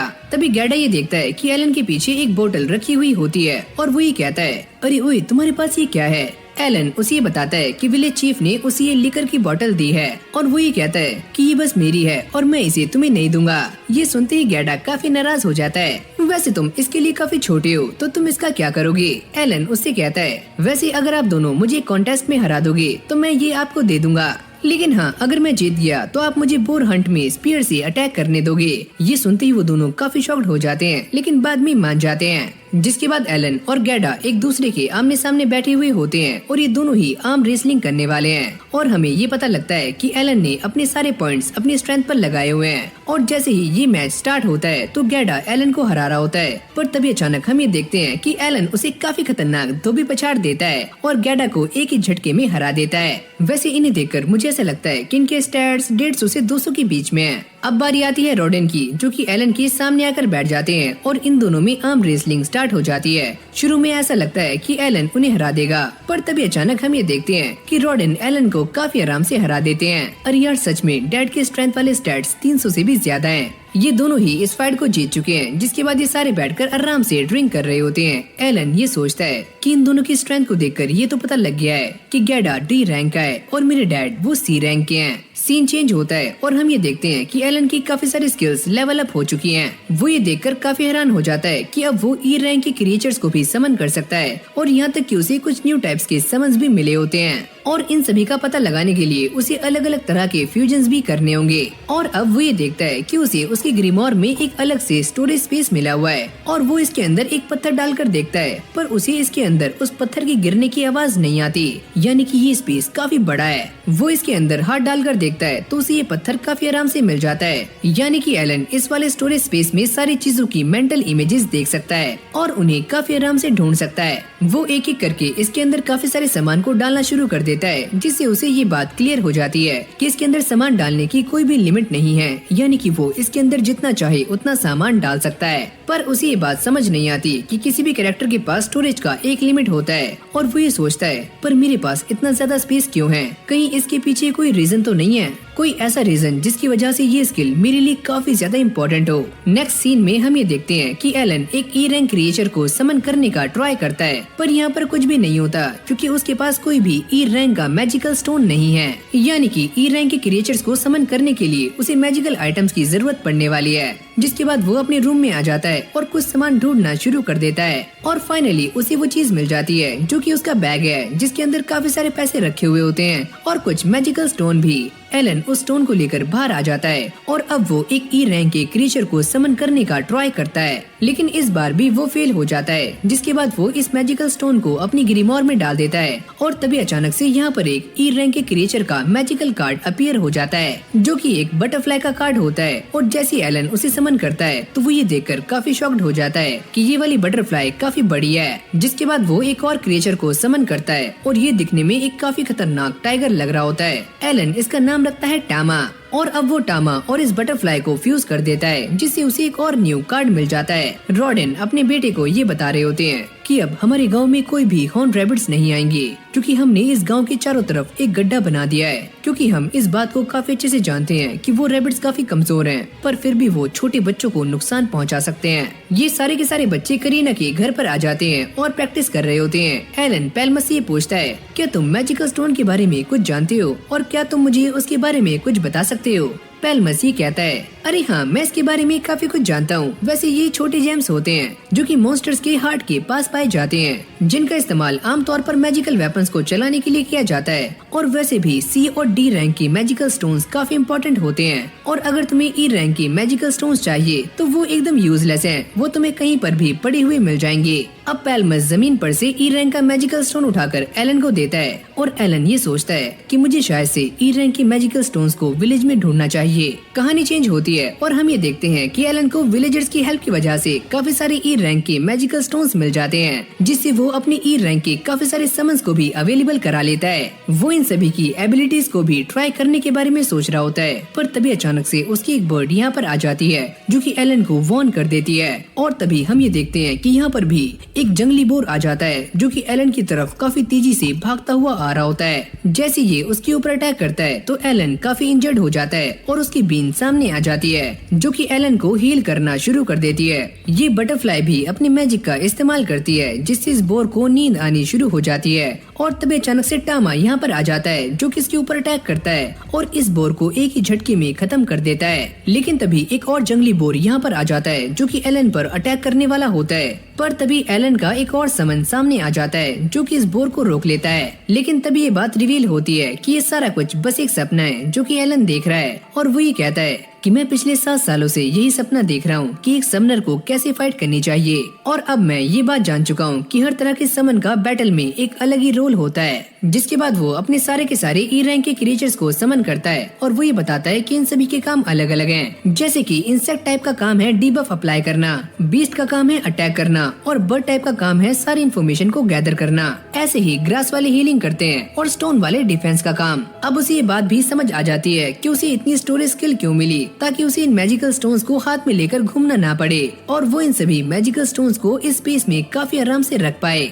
अब वो ये कहता है कि मेरे पास क्रिएचर्स की एक ऐसी आर्मी है जो कि किसी भी सिचुएशन को काफी आराम से हैंडल कर सकती है और ये एक तरह की अल्टीमेट पावर है जो कि मुझे डीमन लॉर्ड से भी काफी स्ट्रॉन्ग बनाती है। अब अगली सीन में सारे चीफ डेबूजी के घर में बैठे हुए होते हैं और वो इनसे कहता है कि अगले महीने यहाँ पर बैरन आने वाले हैं, तो मैं ये चाहता हूँ कि तुम तैयारी करो। लेकिन तभी रॉडेन उनसे पूछता है कि मुझे इस बात से कोई एतराज नहीं है, पर आपने एलन को यहाँ पर क्यों बुलाया? और वो ये कहते हैं बस मैं ये चाहता हूँ कि एलन हमारी हेल्प करे और पिछली बार के हंट में एलन ने तुम्हारी काफी हेल्प की थी, तो मुझे ऐसा लगता है कि ये बच्चा इस जॉब को काफी अच्छे से हैंडल कर सकता है। एलन भी ये सारी बातें सुन रहा होता है और वो ये सोचता है कि मुझे बैरन से कोई भी फर्क नहीं पड़ता कि वो कब आ रहे हैं। मैं तो बस ये जानता हूँ कि अगर हम ऐसे ही 10 सालों तक हंट करते रहे तब भी हम कॉमनर नहीं बन पाएंगे, पर बैरन किसी को भी कॉमनर बना सकते हैं। जिसके बाद एलन इस चीज के लिए मान जाता है। अब अगली सीन में हम ये देखते हैं कि बैरन यहाँ पर आ जाते हैं और साथ में उनकी एक बेटी भी होती है। अभी सारे बैठकर बातें कर रहे होते हैं और बैरन, जिनका नाम है ग्रैनवेल, वो इस बोर की मीट की काफी तारीफें करते हैं और साथ में इन सभी से माफी भी मांग रहे होते हैं कि मैं तुमसे इतनी ज्यादा बोर मीट के लिए बोल रहा हूँ, पर मैं किंग के सामने कुछ बोल नहीं पाता। ये सारी गलती उस आदमी की है जिसने किंग के सामने ऐसी बातें की। जैसे वो खाना खाते हैं तो उन्हें ये खाना काफी अच्छा लगता है, पर उन्हें ये बात समझ नहीं आती कि आखिरकार ये किस चीज का मीट है। और तभी एलन काफी पोलाइटली उन्हें बताता है कि ये एल्बा हेरोन का मीट है और इसे फ्लेवर देने के लिए काफी सारे हर्ब्स का भी इस्तेमाल किया गया है। जैसे ही ग्रानवेल ये सारी बातें सुनते हैं तो वो काफी इम्प्रेस हो जाते हैं और वो ये पूछते हैं, आखिरकार ये किसका बच्चा है, क्या ये तुम्हारा बच्चा है? पर डेबूजी उनसे कहते हैं कि नहीं, ये मेरा बच्चा नहीं है, ये तो रॉडिन का लड़का है। ओह अच्छा, तो ये बात है, क्या इसके फादर एक नाइट है? क्योंकि ये काफी वेल मैनर्ड है। पर डेबूजी इस बात के लिए साफ मना कर देता है और वो ये कहता है कि ये सर्फ हैं। और जैसे उसकी लड़की ये बात सुनती है तो वो इसके साथ काफी मिसबिहेव करना शुरू कर देती है, जिसका नाम है सिसिल। और तभी ग्रानवेल उससे ये कहते हैं कि ये तुम क्या कर रही हो, इनके साथ मिसबिहेव मत करो, क्योंकि सर्फ भी हमारे किंगडम का ही एक पार्ट है। ज़ेनोफ कहता है कि तुम सारे बोर हंट करने के लिए नाइट का भी इस्तेमाल कर सकते हो, और साथ में ग्रानवेल भी यही बातें कर रहे होते हैं। पर एलन उन्हें साफ इनकार कर देता है कि 20 बोर को हंट करना कोई बड़ी बात नहीं है, और आप ये कल की परफॉर्मेंस को देखकर समझ ही गए होंगे। ये सारे ये बात सुनते ही काफी शॉक्ड हो जाते हैं कि एक छोटा सा बच्चा कैसी बातें कर रहा है। अब अगली सीन में हम ये देखते हैं कि ये सारे हंटिंग ग्राउंड में आ जाते हैं, जहाँ पर इन्होंने बैरन के लिए एक वॉच टावर बनाया होता है, जहाँ से वो सारी की सारी हंटिंग देखने वाले हैं। अब सारे सर्फ सामने आ जाते हैं जिन्होंने काफी सारे आर्मर पहने हुए होते हैं। एलन उन सभी को ये बताता है कि ये आर्मर्स काफी स्पेशल हैं, जो कि बोर की खाल से बने हुए हैं। जिसके बाद कुछ सर्फ जंगल में चले जाते हैं और एलन इन सभी से कहता है कि वो सारे सर्फ जंगल में इसीलिए जा रहे हैं ताकि वो बोर को लेकर हंटिंग ग्राउंड तक आ सकें, और उनकी स्पीड काफी मायने रखती है, तो इसलिए उन्होंने आर्मर नहीं पहने हुए। और तभी अचानक वो ये देखते हैं कि एक बंदा बोर को लेकर अपने पीछे आ जाता है और यहाँ पर सभी लोग 2 शील्ड से उसे कवर कर लेते हैं। एलन ये बताता है कि ये शील्ड काफी मजबूत है। जिसके बाद ये सर्फ एक एक करके बोर पर अटैक करना शुरू करते हैं और लास्ट में रॉडिन उसके ऊपर एक लास्ट अटैक करता है और उस बोर को जान से मार देता है। जैसे ही बैरन ये सारा कुछ देखते हैं तो वो भी काफी शॉक्ड हो जाते हैं। ज़ेनोफ उनसे कहता है कि भले ही ये सारे नाइट्स नहीं है, पर ये वॉरियर कहलाने के लायक हैं। और तभी यहाँ पर 2 और जंगली बोर आ जाते हैं। ज़ेनोफ अपने नाइट्स को सामने भेजने वाला होता है, पर एलन उससे साफ मना कर देता है कि हंटिंग टीम इसे संभाल सकती है, और वो सारे उसी स्ट्रेटेजी का इस्तेमाल करते हैं और इन 2 बोर्ड्स को भी जान से मार देते हैं। बैरन भी ये सारा कुछ देखकर कहते हैं, अरे वाह, तुमने काफी सारे बोर्ड्स को जान से मार दिया है और अब बस 17 बचे हैं। पर एलन उनसे कहता है कि ऐसा नहीं है, अब बस 10 बचे हैं, क्योंकि आपके आने से पहले हम कुछ बोर्ड्स को पहले ही मार चुके हैं। ज़ेनोफ भी इस बात से काफी इम्प्रेस होता है और वो ये कहता है कि सच में तुम्हें मेरे नाइट्स की जरूरत नहीं है। जिसके बाद एलन बैरन से ये कहता है कि मुझे आपसे 2 रिक्वेस्ट करनी है। पहले तो ये कि हम 2 और शील्ड बना पाएं, और दूसरी हम ट्रेड करके लिकर भी ला पाएं। लेकिन ग्रानवेल उससे ये पूछते हैं, पर तुम्हें लिकर ही क्यों चाहिए? एलन उनसे कहता है कि ज़ेनोफ ये बात काफी अच्छे से जानते होंगे, और ज़ेनोफ ये कहता है, अरे हाँ, मैं ये जानता हूँ कि तुम्हें लिकर इसलिए चाहिए ताकि तुम हंटर्स का मोराल अप रख पाओ। तो चलो ठीक है, मैं तुम्हारी इस बात को मानने के लिए रेडी हूँ, और वैसे भी आज तुमने काफी अच्छा काम किया। जिसके बाद वो यहाँ से चले जाते हैं। कहानी चेंज होती है और ये सारे ग्रानवेल के सामने बैठे हुए होते हैं और वो इनकी हंटिंग स्किल्स की तारीफें कर रहे होते हैं। एलन भी बैठा हुआ ये सारी बातें सुन रहा होता है। जिसके बाद वो ये सुनता है कि ग्रानवेल ने रॉडिन और गैडा दोनों को ही कॉमिनर बना दिया है, और ये सुनते ही वो मन ही मन काफी खुश होता है, यानी कि उसका प्लान काफी सक्सेसफुल रहा। एलन को इस बात की काफी खुशी होती है कि अब वो व्हाइट माउंटेन जा सकता है, जहाँ पर वो ड्रैगन का शिकार कर पाएगा। अब ग्रानवेल उन सभी से कहते हैं कि पिछले 10 सालों में जिन भी सर्फ ने तुम्हारा साथ दिया है बोर को हंट करने में, मैं उन सभी को भी कॉमिनर बनाने वाला हूँ। लेकिन ग्रानवेल ये भी जानना चाहते हैं कि आखिरकार ये बोर हंट की जर्नी शुरू कैसे हुई। गैडा उनसे कहता है कि ये बात काफी पुरानी है और रॉडिन ने इसके लिए काफी जोखिम भरे हैं। जिसके बाद वो इन सभी को कहानी बताना शुरू करता है कि आज से 13 साल पहले 100 सर्फ यहाँ पर आए थे ताकि वो एक लैंड को डेवलप कर पाएं, और उन्होंने जंगल का काफी सारा हिस्सा साफ कर दिया था। पर तभी अचानक यहाँ पर एक काफी खतरनाक बोर आया, जिसने उन सभी की सारी सब्जियाँ खराब कर दी और साथ में सारी मेहनत भी, और ये सारा सामान हमारे लिए काफी इम्पोर्टेंट था। जिसके बाद रॉडिन ने हम सभी से कहा कि हम सारे मिलकर मीट के लिए बोर को हंट कर सकते हैं, लेकिन हमारे पास फाइट की कोई भी नॉलेज नहीं थी। लेकिन उसके बाद भी हम सब ने मिलकर एक बोर को हंट कर लिया। लेकिन इसके बीच हमने अपना एक काफी अच्छा दोस्त खो दिया, और रॉडिन उसके लिए खुद को जिम्मेदार ठहराता है। गैडा बैरन से कहता है कि मैंने इसे समझाने की काफी ट्राई की, पर रॉडिन मेरी बातें नहीं मानता, और वो ये कहते हैं कि भले ही तुमने अपना एक साथी खो दिया है, पर अगर तुम वो कदम नहीं उठाते तो आज ये विलेज यहाँ तक नहीं आता। तो चलो फिर, मैं रेडी हूँ रॉडिन को एक और इनाम देने के लिए, तो तुम क्या मांगते हो? एलन अपने डैड से कहता है कि प्लीज डैड, बैरन से लेकर मांग लो। पर वो ये कहता है कि मैं आपसे ये चाहता हूँ कि आप मेरे बच्चे को अपने साथ काम पर रख लो। वो छोटा मोटा कोई भी काम कर लेगा, जैसे कि झाड़ू पोछा कूड़ा करकट, वो कुछ भी कर सकता है। बैरन अपने बटलर से ये पूछता है, क्या ये सही है? अरे हाँ, मुझे इस बात से कोई भी चिंता नहीं है, और वैसे भी ये बच्चा मुझे काफी क्लेवर लगता है। तो फाइनली वो इसे ग्रानवेल फैमिली का मेन सर्वेंट बना लेते हैं। पर एलन को ये बात बिल्कुल भी पसंद नहीं आती और वो ये सोचता है कि मुझे कुछ भी करके यहाँ से बाहर निकलना होगा। पर जैसे वो अपने डैड को देखता है जो कि खुशी के मारे रो रहे होते हैं, तो एलन इस जॉब को एक्सेप्ट कर लेता है। घर आने के बाद एलन की मॉम उसे रेडी कर रही होती है क्योंकि उसे जाना है, और वो सारे इस बात को लेकर काफी दुखी होते हैं। जिसके बाद ये सारे बाहर आ जाते हैं और करीना भी एलन से मिलने के लिए उसके पास आती है। वो उससे कहती है,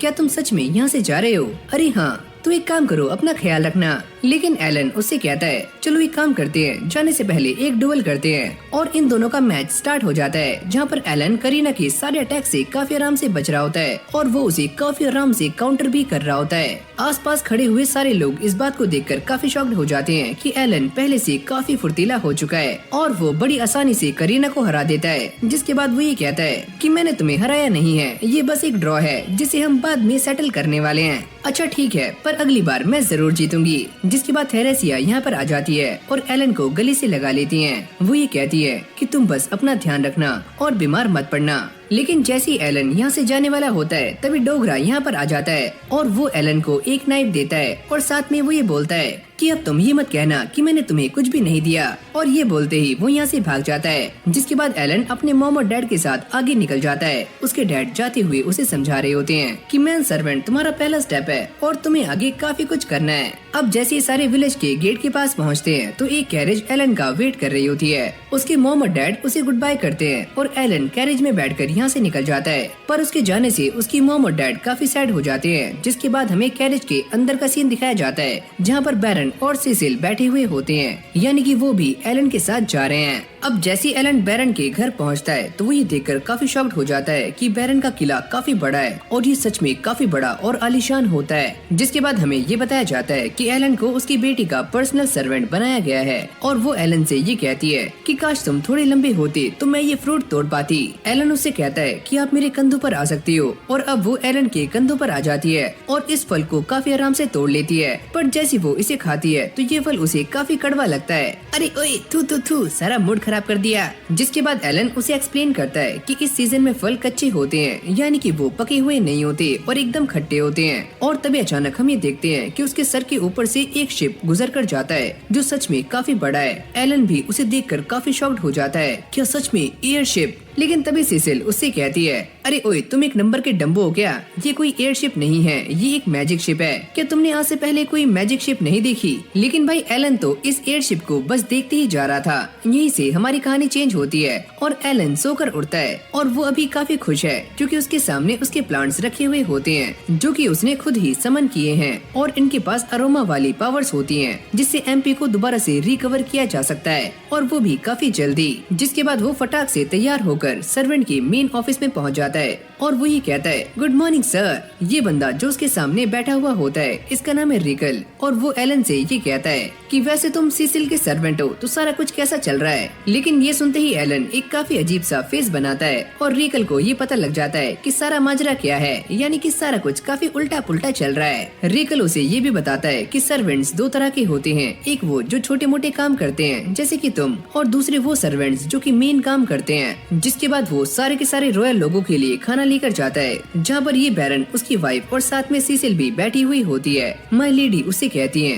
कि एलन तुमने काफी कम टाइम में काफी बेसिक सीख लिए हैं। वो उनसे कहता है कि इसके पीछे सारे के सारे हेड सर्वेंट्स हैं, उन्होंने मेरी काफी हेल्प की है। माय लेडी बैरन से एलन के बारे में काफी तारीफें कर रही होती हैं और वो ये कहती है कि ये बच्चा सच में काफी अच्छा है और इसने काफी कम टाइम में काफी सारी चीजें सीख ली हैं। अरे हाँ, तुम्हारी बात एकदम सही है, भले ही इस बच्चे के पास टैलेंट नहीं है पर फिर भी ये बच्चा काफी कमाल का है। इस तरफ सिसिल अपने बारे में काफी प्राउडली बता रही होती है और वो ये कहती है कि मैं आगे चलकर एक विज़ार्ड बनने वाली हूँ। और इनका एक और बेटा होता है जिसका नाम है थॉमस, उसके पास भी कोई भी टैलेंट नहीं होता और वो ये कहता है कि मैं भी स्वॉर्ड्समैन बनना चाहता चाहता हूँ। पर बैरन उससे कहते हैं कि तुम्हारे पास कोई भी टैलेंट नहीं है तो तुम एकेडमी नहीं जा सकते, पर तुम यहाँ पर रहकर अपनी पढ़ाई को कंटिन्यू कर सकते हो। जब ये सारी बातें कर रहे होते हैं तो सिसिल एलन को काफी घूर कर देखती है और वो ये सोचता है अब मैंने क्या किया, इसमें मेरी क्या गलती। अब अगली सीन में हम ये देखते हैं कि एलन टाउन में घूम रहा होता है और तभी उसे एक एडवेंचर गिल्ड दिखता है और वो अपना नाम लिखवाने के लिए अंदर चला जाता है। यहाँ पर एक लेडी स्टाफ खड़ी हुई होती है और वो एलन से ये पूछती है कि तुम्हारा नाम क्या है और तुम्हारी एज कितनी है।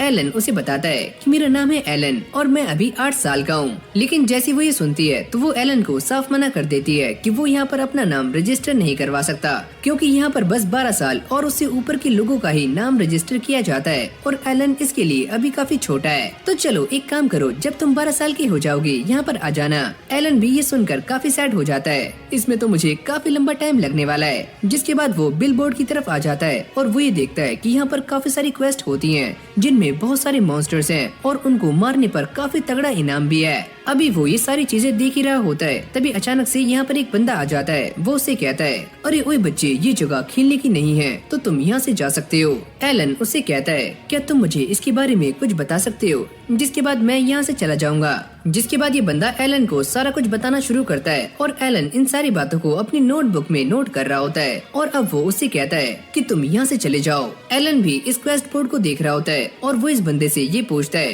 कि यहाँ पर काफी सारे हाई रैंक के मॉन्स्टर्स हैं और उनके ऊपर इनाम भी काफी ज्यादा है, तो आप उन्हें मारते क्यों नहीं हो। वो बंदा कहता है अरे ओए बच्चे, ये वाले मॉन्स्टर्स काफी खतरनाक होते हैं और इन्हें मारना इतना भी आसान नहीं है। तुम्हें क्या लगता है कि इन्हें मारना बच्चों का खेल है। जैसे उसे ये सारी नॉलेज मिल जाती है तो वो यहाँ से निकल जाता है। अब अगली सीन में हम ये देखते हैं कि एलन एक गेट के सामने खड़ा हुआ होता है और उसके साथ एक बंदा भी है जो कि एलन को ये मना कर रहा होता है कि तुम्हें इसके अंदर ऐसे एंट्री नहीं मिलेगी। वैसे ये एक गार्ड है जो कि एलन को अंदर जाने से मना कर रहा होता है, क्योंकि अंदर एंट्री करने के लिए उसके पास कोई न कोई स्पेशल चीज होनी चाहिए और एलन उसे ये चीज दिखाता है, जिससे वो ये कहता है अरे मालिक, आप अंदर जा सकते हो। और फाइनली उसे अंदर जाने की एंट्री मिल जाती है। एलन इस चीज से काफी खुश होता है कि मैंने इस चीज का काफी लंबे टाइम से इंतजार किया था। जैसे वो अंदर जाता है तो वो अपने सारे के सारे सामान्स को बाहर निकाल लेता है और तैयार हो जाता है। अगली सीन में हम ये देखते हैं कि उसके सामने काफी सारे गॉब्लिन्स हैं और ये सारे गॉब्लिन्स काफी बोने बोने हैं। और तभी अचानक से एक गॉब्लिन एलन को नोटिस कर लेता है और वो उसके ऊपर अटैक करने के लिए आगे जा रहा होता है, पर एलन भी अपने समन्स को बाहर निकाल लेता है, जो कि सारे के सारे समन्स इन सभी गॉब्लिन्स की फील्डिंग सेट कर देते हैं। जैसे वो ये सारा मामला खत्म कर लेता है तो वो इन गॉब्लिन्स के कोर को उठा लेता है, जिससे उसकी एक्सपी और काफी सारी पावर्स पहले के मुकाबले बहुत ज्यादा बूस्ट हो जाती हैं और वो इससे काफी खुश भी है।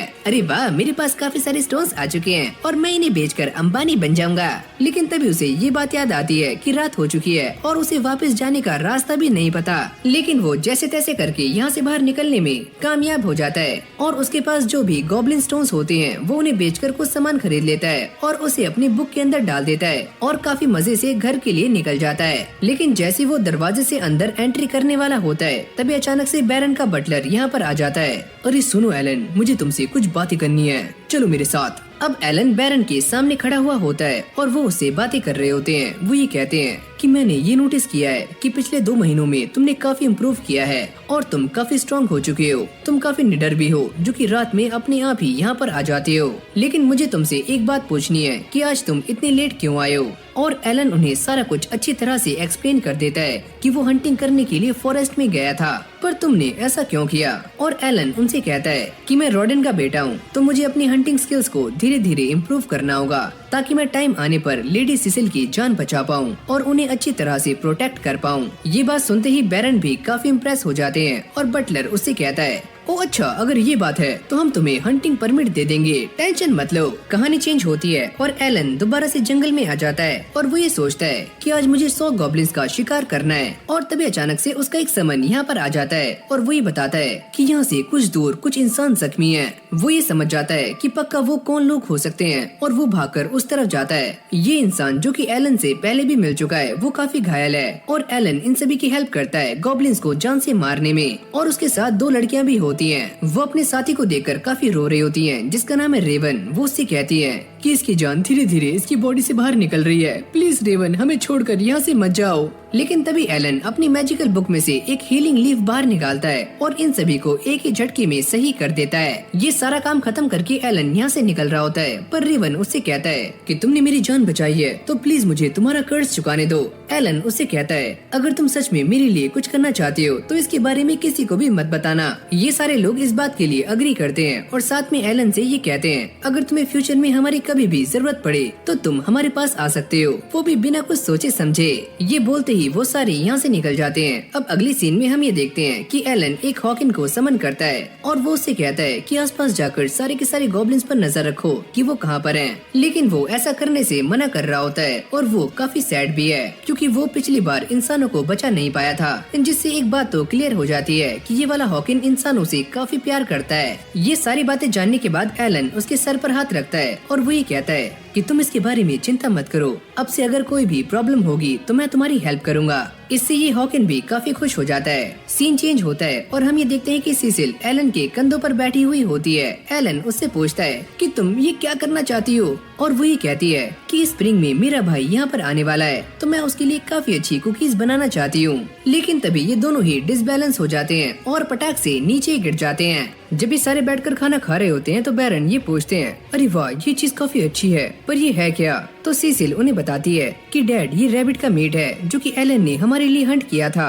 और उसी ने हमारे लिए बनाया है। ये सुनने के बाद बैरन एलन की काफी तारीफें करते हैं कि उसने ये खाना काफी अच्छा बनाया है। और तभी सीलिया का बड़ा भाई उससे ये कहता है क्या तुम अगली बार एक व्हाइट डियर का शिकार कर सकते हो? ग्रैनवेल उससे कहते हैं अरे ओए तुम ज्यादा जिद मत करो, तुम्हारी फरमाइशें बढ़ती ही जा रही हैं। पर एलन उसे कहता है अरे हाँ मैं ये कर सकता हूँ। कहानी चेंज होती है और हम ये देखते हैं कि एलन एक बर्फीली जगह में एक ट्रैप को सेट कर रहा होता है और तभी उसका वो पक्षी यहाँ पर आता है और एलन उससे पूछता है जो मैंने तुमसे कहा था क्या तुमने वो ढूंढ लिया? और वो पक्षी हाँ में जवाब देता है, जिसके बाद वो एलन को लेकर अपने साथ चला जाता है। और तभी अचानक वो ये देखता है कि सामने वही व्हाइट डियर है, जिसके बाद वो अपने सारे फ्रॉक्स को समन कर लेता है जो कि उस व्हाइट डियर का ध्यान अपनी तरफ आकर्षित कर लेते हैं और वो उनके ऊपर अटैक कर देता है। और जैसे ये डियर उन सारे फ्रॉक्स को कुचलने वाला होता है तो एलन उन सारे फ्रॉक्स को वापस बुला लेता है, यानी वो इस डियर को धीरे धीरे करके आगे ला रहा होता है। अब ऐसी वो आगे आते आते काफी आगे तक आ जाता है और लास्टली एलन के ट्रैप में फंस जाता है, जिसके बाद वो उसका काम 25 कर देता है, यानी कि उसे बड़ी आराम से मार देता है। फिर हमें दोबारा से कासल का सीन दिखाया जाता है जहाँ पर सारे के सारे सोल्जर्स इस व्हाइट डियर को देखकर काफी डर रहे होते हैं। वो ये देखते हैं कि उनके सामने एक काफी खतरनाक मॉन्स्टर है जो कि अपने आप हिल रहा है और वो आवाजें भी कर रहा है, यानी कि बातें कर रहा है। ये सारे उसे मारने के लिए रेडी हो जाते हैं और अपने अपने स्पीयर्स को बाहर निकाल लेते हैं। पर तभी अचानक से एलन उसके नीचे से बाहर आता है और वो ये कहता है अबे ओए इसे मैंने हंट किया है। बैरन भी जैसे यहाँ पर आते हैं वो ये देखकर काफी शॉक्ड हो जाते हैं और थॉमस अपनी मॉम से कहता है कि अब हम एक काफी खतरनाक पार्टी कर पाएंगे, काफी मजा आएगा। ये सारा कुछ देखकर बैरन अपने बटलर से कहते हैं तुम्हें क्या लगता है कि इस बच्चे के पास कोई भी टैलेंट नहीं है, तो इसने एक सी रैंक मॉन्स्टर को आखिरकार मारा कैसे? पक्का कोई न कोई तो बात है इस बच्चे में। पर ये सारी बातें उसके सर के ऊपर से भी बाहर जा रही होती हैं और वो बस ये कहता है यस सर। इस तरफ हम ये देखते हैं कि एलन बटलर के सामने खड़ा हुआ होता है और बटलर उससे कहता है कि बैरन ने तुम्हारे लिए एक न्यू ऑर्डर दिया है कि आज से तुम हंटर बनोगे और रॉयल फैमिली के लिए सारा का सारा मीट कलेक्ट करोगे, वो भी हंट करके। और ये बात मैं आपको साफ साफ बता दूं कि आप लॉर्ड बैरन के पर्सनल हंटमैन होंगे। एलन भी ये सारा कुछ सुनने के बाद काफी खुश हो जाता है और वो ये कहता है अरे वाह क्या मैं आज से ही स्टार्ट कर सकता हूँ?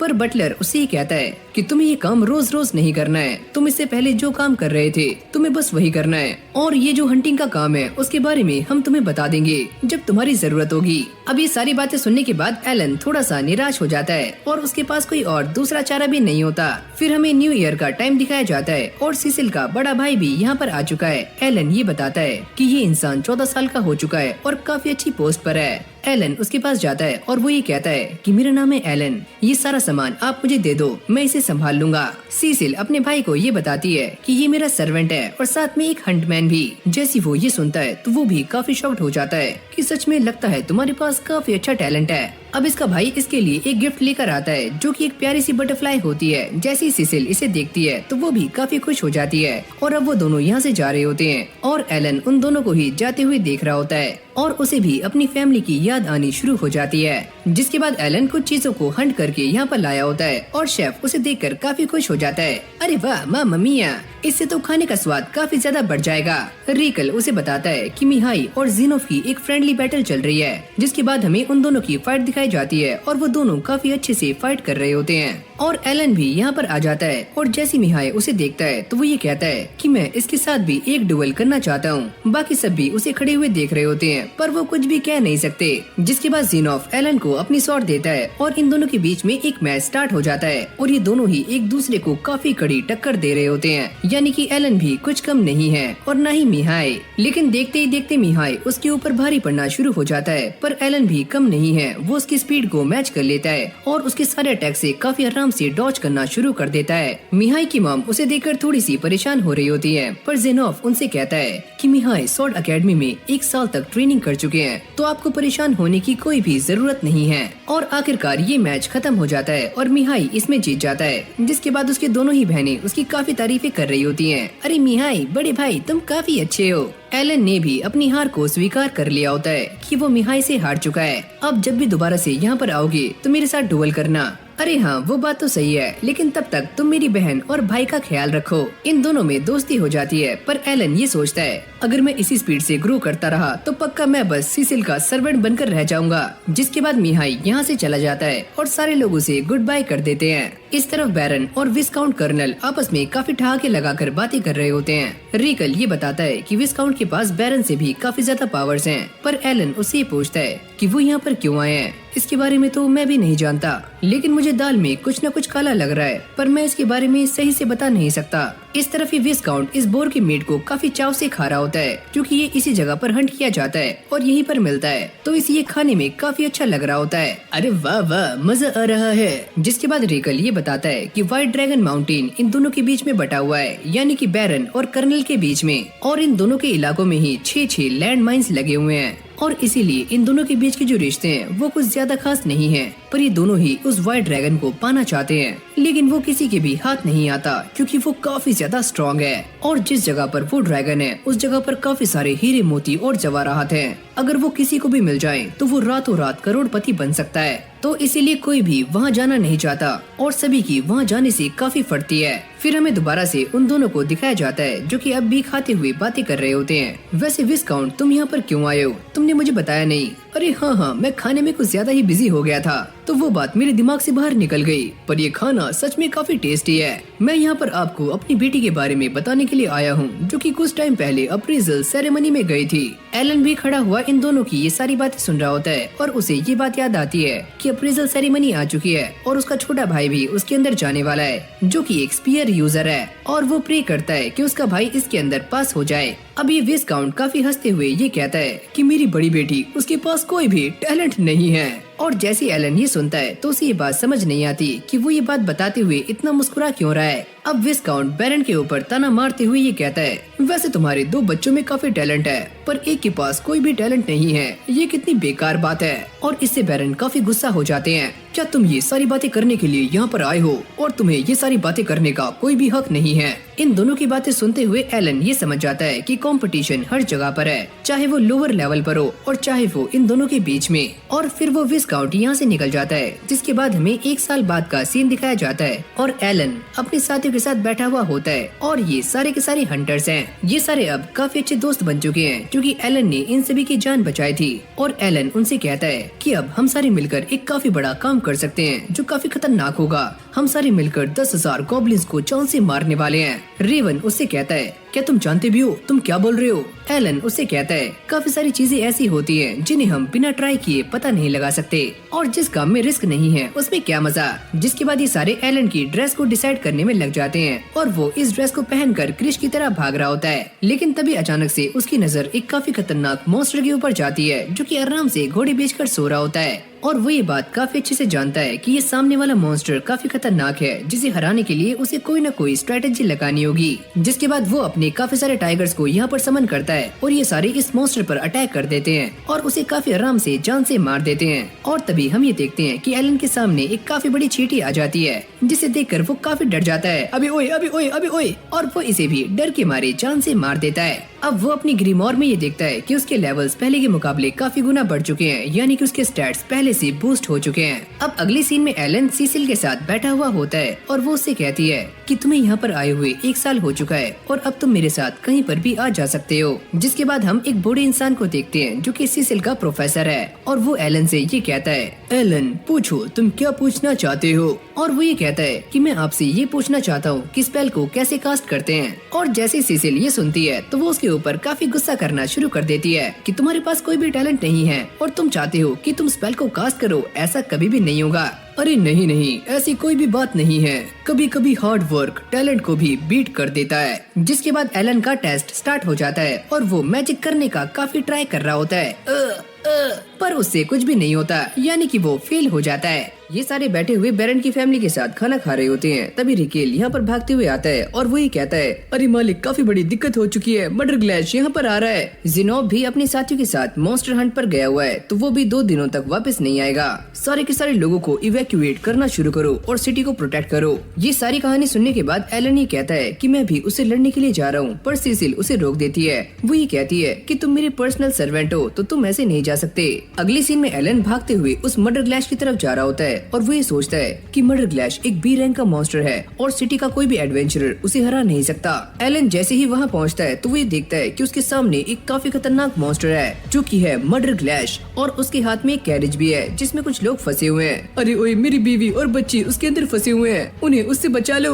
अभी मर्डर ग्लैश इन दोनों को जान से मारने वाला होता है, पर तभी अचानक एलन उसकी तरफ एक आयरन बॉल फेंक कर मारता है जिससे उसकी आंख इंजर्ड हो जाती है और ये मर्डर ग्लैश एलन को नोटिस कर लेता है और उसे मारने के लिए उसके पीछे भागता है और एलन उससे बचने के लिए जंगलों की तरफ भागना शुरू कर देता है। ये मर्डर ग्लैश उसके ऊपर अटैक करने का भी ट्राई करता है, पर वो इससे काफी आराम से बच जाता है। जिसके बाद एलन ये नोटिस करता है कि उसकी सारी एचपी दोबारा से रिकवर हो चुकी है। ये उससे भागते हुए काफी दूर तक आ जाता है। जिसके बाद एलन बेबीलोन को समन करता है जो कि इस मर्डर ग्लैश पर अपनी पावर का इस्तेमाल कर रही होती है, पर इससे उसे घंटा फर्क नहीं पड़ता। जिसके बाद ये मर्डर ग्लैश इन सारी की सारी बेबीलोन को काफी आराम से जान से मार देता है। अब ऐसी फाइट करते करते शाम हो जाती है और एलन उससे बचने के लिए एक पेड़ के पीछे आकर छुप जाता है और इस मर्डर ग्लैश को एलन कहीं भी दिखाई नहीं देता, तो वो उसे ढूंढने के लिए कहीं और चला जाता है। एलन को ऐसा लगता है कि वो मर्डर ग्लैश यहाँ से जा चुका है, तो वो अपना केप पहनकर यहाँ से जाने की तैयारी करता है, पर तभी अचानक से वो मॉन्स्टर दोबारा से यहाँ पर आ जाता है और एलन उससे बचकर दोबारा से भागता है। अब वो जैसे तैसे करके टाउन तक पहुँच जाता है, पर उसकी हालत काफी खराब हो चुकी है, तो वो बेहोश हो जाता है। अब जैसे ही उसकी आँख खुलती है तो वो ये देखता है कि सीसिल उसके सामने बैठी हुई होती है जो कि एलन को देखकर काफी खुश होती है। जिसके बाद सेबस उससे ये पूछता है, क्या तुम मुझे बता सकते हो कि तुम्हारे साथ क्या हुआ था? अरे हाँ, मुझे याद है, वो मॉन्स्टर 3 दिनों तक मेरा पीछा कर रहा था जिससे मैं काफी थक गया और बेहोश हो गया। अब वो ये सारी बातें आकर बैरन को बताता है और बैरन ये सुनने के बाद काफी खुश हो जाते हैं और साथ में एलन की तारीफें कर रहे होते हैं और उसे काफी सारे गोल्ड कॉइंस देते हैं क्योंकि उसने इस फैमिली की भी जान बचाई है। कहानी चेंज होती है और हमें ये पता लगता है कि एलन ने इन कॉइंस की एक मिथ्रिल सॉर्ड ले ली है जिससे उसने इस एंड को भी काफी आराम से ठिकाने लगा दिया है और वो इसके स्टोन को बाहर निकाल लेता है। जिसके बाद वो यहाँ पर 3 हॉकिंस को समन करता है और 2 को ऑर्डर्स देता है कि वो यहाँ से चले जाएं और एक को यहीं पर रोक लेता है और ये इसके साथ कुछ एक्सपेरिमेंट करने का ट्राई करता है जिसमें एलन सफल हो जाता है। अब वो एक एक करके यहाँ पर काफी सारे हॉकिंस को समन करता है और सभी से सेम सवाल करता है और सारे इसका काफी चतुराई से जवाब देते हैं। जिसके बाद वो यहाँ पर एक बर्ड को भी समन करता है और उससे भी सेम क्वेश्चन करता है, पर उसे ये नहीं पता होता कि इस बैग में क्या है। फिर हमें 9 साल बाद का सीन दिखाया जाता है जहाँ पर एलन 9 साल का हो चुका है और वो मिहाई के साथ एक डुएल कर रहा होता है। इन दोनों की फाइट काफी इंटेंस चल रही होती है जहाँ पर मिहाई एलन पर एक के बाद एक ताबड़तोड़ अटैक्स कर रहा होता है और एलन इन सारे अटैक से बचने में काफी नाकाम हो रहा होता है, जबकि वो लेवल 28 पर आ चुका है, पर अब भी मिहाई उससे काफी स्ट्रॉन्ग है और अगले पल मिहाई उसकी शॉट को काफी दूर फेंक कर मारता है और एलन को काफी आराम से हरा देता है। ये देखकर सारे लोग काफी खुश होते हैं, पर एलन को इस बार अपनी हार बिल्कुल भी पसंद नहीं आती। जब मिहाई ये बात सुनता है कि एलन ने मर्डर ग्लैश के साथ फाइट की है तो वो ये सुनकर काफी शॉक्ड हो जाता है। जिसके बाद उसका भाई उससे ये पूछता है, क्या तुम भी उसके साथ फाइट कर सकते हो? पर वो ये कहता है कि वो एक बी रैंक का मॉन्स्टर है और मेरे लिए बी रैंक के मॉन्स्टर के साथ फाइट करना काफी मुश्किल है। अब अगले सीन में हम ये देखते हैं कि एक बंदा आकर बैरन को ये बताता है कि ड्रैगन वहाँ से माइग्रेट कर चुका है और जैसे ही सारे इस बात को सुनते हैं तो वो काफी खुश हो जाते हैं क्योंकि अब ये मिथ्रिल की माइनिंग कर सकते हैं। पर जिनोफ उनसे ये कहता है कि इससे पहले हमें ये पता लगाना होगा कि वो ड्रैगन कहाँ पर गया है, उसकी लोकेशन क्या है। मिहाई उनसे कहता है कि मैं भी तुम्हारी हेल्प करने के लिए रेडी हूँ, पर जिनोफ उसे साफ मना कर देता है। वो ये कहता है कि अगर वो ड्रैगन गलती से यहाँ पर आ गया तो कोई यहाँ पर होना चाहिए जो कि इस जगह को प्रोटेक्ट कर सके। फिर हमें एलन को फॉरेस्ट में दिखाया जाता है जहाँ पर वो अपनी सारी स्किल्स को चेक कर रहा होता है कि उसकी कौन कौन सी स्किल्स कौन कौन से लेवल पर पहुँच चुकी है और वो ये देखता है कि कि उसे यहाँ पर एक और स्किल मिल चुकी है जो कि है शेयर, जिससे वो इस हॉकिन की विजन को भी शेयर कर सकता है। अब जैसे ही हॉकिन आसमान में जाता है तो उसके सामने जो भी चीजें होती हैं, एलन भी उन सारी चीजों को काफी आराम से देख पा रहा होता है और उसे ये सारी चीजें भी सुनाई देती हैं जो कि ये समनिंग बर्ड सुन पा रहा होता है। जिसके बाद वो इस हॉकिन से कहता है कि वो अपनी बाकी स्किल का भी इस्तेमाल करे और एलन भी इन सारी स्किल्स को काफी आराम से यूज कर पा रहा होता है। और अब वो यहाँ पर कुछ और हॉकिन्स को समन करता है और उनके ऊपर भी शेयर स्किल का इस्तेमाल करता है और वो उनकी आंखों से सारा कुछ देख पा रहा होता है, यानी कि उसके सामने काफी सारे अलग अलग विजन्स हैं। और अब बारी आती है टामा को समन करने की और वो इसके ऊपर भी शेयर स्किल का इस्तेमाल करता है, लेकिन जैसे वो इनकी संख्या को बढ़ाता है तो उसके दिमाग में दर्द होना शुरू हो जाता है। अभी यार ये मेरे साथ क्या हो रहा है, लगता है मेरा सर फट जाएगा। अब वो लेटा हुआ ये सोच रहा होता है कि शायद से वो अपनी शेयर स्किल को कुछ ही समन्स पर इस्तेमाल कर सकता है, पर मेरे पास तो 50 क्रिएचर्स हैं जिन्हें मैं समन कर सकता हूँ। वो ये चेक करता है कि उसकी इंटेलिजेंस स्किल पहले के मुकाबले काफी बढ़ चुकी है, जिसके बाद वो दोबारा से सारी क्रिएचर्स को समन करता है और उनके ऊपर शेयर स्किल का इस्तेमाल करता है और इस बार वो काफी आराम से सक्सेसफुल हो जाता है। और अब बारी आती है अपने सारे के सारे डी रैंक के क्रिएचर्स को समन करने की और ये सारे के सारे क्रिएचर्स सामने आ जाते हैं। एलन ये देखता है कि इन सभी की एबिलिटीज काफी अलग अलग हैं और वो एलन की बातों को काफी आराम से समझ सकते हैं, लेकिन तभी अचानक से यहाँ पर काफी सारी एंट्स आ जाती हैं और एलन के ये सारे साथी उनको निपटाना शुरू कर देते हैं और अपनी अलग अलग स्किल्स का इस्तेमाल कर रहे होते हैं। वो ये देखता है कि ये सारे समन्स काफी ज्यादा पावरफुल हैं और वो अपनी स्किल्स का इस्तेमाल करना काफी अच्छे से जानते हैं। एलन की एमपी कम हो चुकी है तो वो अपने समन से कहता है कि वो कुछ करे और ये एक छोटा सा प्लांट है जो कि जमीन से बाहर निकलता है और जैसे एलन इसको छूता है तो उसकी 1000 एमपी दोबारा से रिकवर हो जाती है। और अब वो ये सोचता है कि उसने अपने काफी सारे क्रिएचर्स के ऊपर शेयर स्किल का इस्तेमाल कर लिया है, पर होलो इससे काफी अलग है और वो ये सोचता है कि होलो के ऊपर शायद से ये स्किल काफी उल्टी तरह से वर्क करेगी। जाते हुए उसके दिमाग में ये आइडिया आता है कि शायद से मैं शेयर स्किल को किसी और तरह से भी इस्तेमाल कर सकता हूँ। सीन चेंज होता है और हम ये देखते हैं कि करीना और डोगरा आपस में प्रैक्टिस कर रहे होते हैं और दूर ही एलन की एक बर्ड बैठी हुई होती है जो कि ये सारा नजारा नोटिस कर रही होती है, यानी कि वो एलन के साथ अपने विजन को शेयर कर रही होती है। जिसके बाद ये बर्ड सभी के पास जाती है और ये देखती है कि सारे लोग क्या क्या काम कर रहे हैं और तभी थेरेसा की नजर सामने जाती है तो पोपो यहाँ से उड़ जाती है, पर उसने यहाँ पर एक गोल्डन कॉइन रख दिया था। और फिर हमें दिखाया जाता है एलन को जो कि दूर से खड़ा हुआ ये सारा कुछ नोटिस कर रहा होता है और वो ये कहता है कि मैं ऐसे ही आपको हर महीने पैसे भेजता रहूंगा। और फिर हमें कुछ टाइम बाद का सीन दिखाया जाता है जहाँ पर एलन 10 साल का हो चुका है और ये सारे बैठे हुए बैरन से बातें कर रहे होते हैं। वो ये पूछते हैं कि हमारी मिथ्रिल माइंस का क्या हाल है। ज़ेनॉफ उन्हें बताता है कि वहाँ पर मॉन्स्टर्स ने अपना कब्जा कर लिया है, पर क्या तुम मुझे ये बता सकते हो कि हमारी जो पास वाली माइन है उसे चलाने में कितना टाइम लगेगा। ज़ेनॉफ उनसे कहता है कि उसे चलाने में लगभग 3 सालों का टाइम लगने वाला है। अरे हाँ, मैं ये जानता हूँ कि ये कहना आसान नहीं है, पर जितना जल्दी हो सके उन सारी माइंस को वापस लो। और इस तरफ हम ये देखते हैं कि एलन ने एक और को हरा दिया है जिससे उसे 1500 एक्सपी मिल जाती है। ये सारा काम उसके समन्स ने किया होता है। एलन जिससे काफी खुश होता है। वो ये कहता है कि जब मैं 12 साल का हो जाऊंगा तो मैं इस जगह को छोड़कर एडवेंचरर बनने के लिए चला जाऊंगा। अब सीन चेंज होता है और हम ये देखते हैं कि एलन गॉब्लिन्स के बेस के सामने आ जाता है और जैसे ये गॉब्लिन्स उसके ऊपर अटैक करते हैं तो वो यहाँ पर काफी सारे टेडी को समन करता है जो कि इन गॉब्लिन्स को काफी गंदे तरीके से मारना शुरू कर देते हैं। जैसे कुछ गॉब्लिन्स उनके ऊपर से अटैक करने वाले होते हैं तभी एलन स्पाइडी को समन करता है जो कि अपने वेब से उन सभी को नीचे गिरा देती है। एलन को इस बात का काफी डर होता है कि अगर उसने इन सारे गॉब्लिन्स को छोड़ दिया तो वो दोबारा से इंसानों को मारना शुरू कर देंगे। जिसके बाद वो यहाँ पर काफी सारे टेडीज को समन करता है और ये गॉब्लिन्स उनसे बचकर यहाँ से भाग रहे होते हैं, पर वो ये देखते हैं कि उनके पीछे भी काफी सारे टेडीज हैं और अब ये इन सारे गॉब्लिन्स को मारना शुरू कर देते हैं। और तभी अचानक से यहाँ पर गॉब्लिन्स का किंग आ जाता है, पर ये सारे टेडीज उसे भी काफी आराम से जान से मार देते हैं जिससे एलन को काफी सारी एक्सपी दोबारा से मिल जाती है। ऐसे ही कुछ टाइम बीत जाता है जिसके बाद हम मिहाई को देखते हैं जो कि अपनी ग्रेजुएशन कंप्लीट करके दोबारा से यहाँ पर आ जाता है और वो अपनी बहन सिसिल को देखता है जो कि अब 10 साल की हो चुकी है और वो एलन से कहता है कि चलो दोबारा से डुएल करते हैं। और अब ये दोनों एक दूसरे के आमने सामने आकर खड़े हो जाते हैं। एलन ये सोचता है कि अब मैं 10 साल का हो चुका हूँ और मेरे स्टेटस पर एज रिस्ट्रिक्शन नहीं है, यानी कि मैं अपनी फुल पावर का इस्तेमाल कर सकता हूँ। और उसने स्पाइडी की 30 कॉपीज बनाई होती है, यानी कि अब एलन अपने फुल पोटेंशियल का इस्तेमाल कर सकता है। अब अगले पल हम ये देखते हैं कि इन दोनों का डुएल स्टार्ट हो जाता है जहाँ पर एलन मिहाई के ऊपर एक के बाद एक काफी खतरनाक अटैक्स कर रहा होता है और वो मिहाई से काफी फास्ट है, पर मिहाई काफी आसानी से उसके सारे अटैक्स को रोक रहा होता है।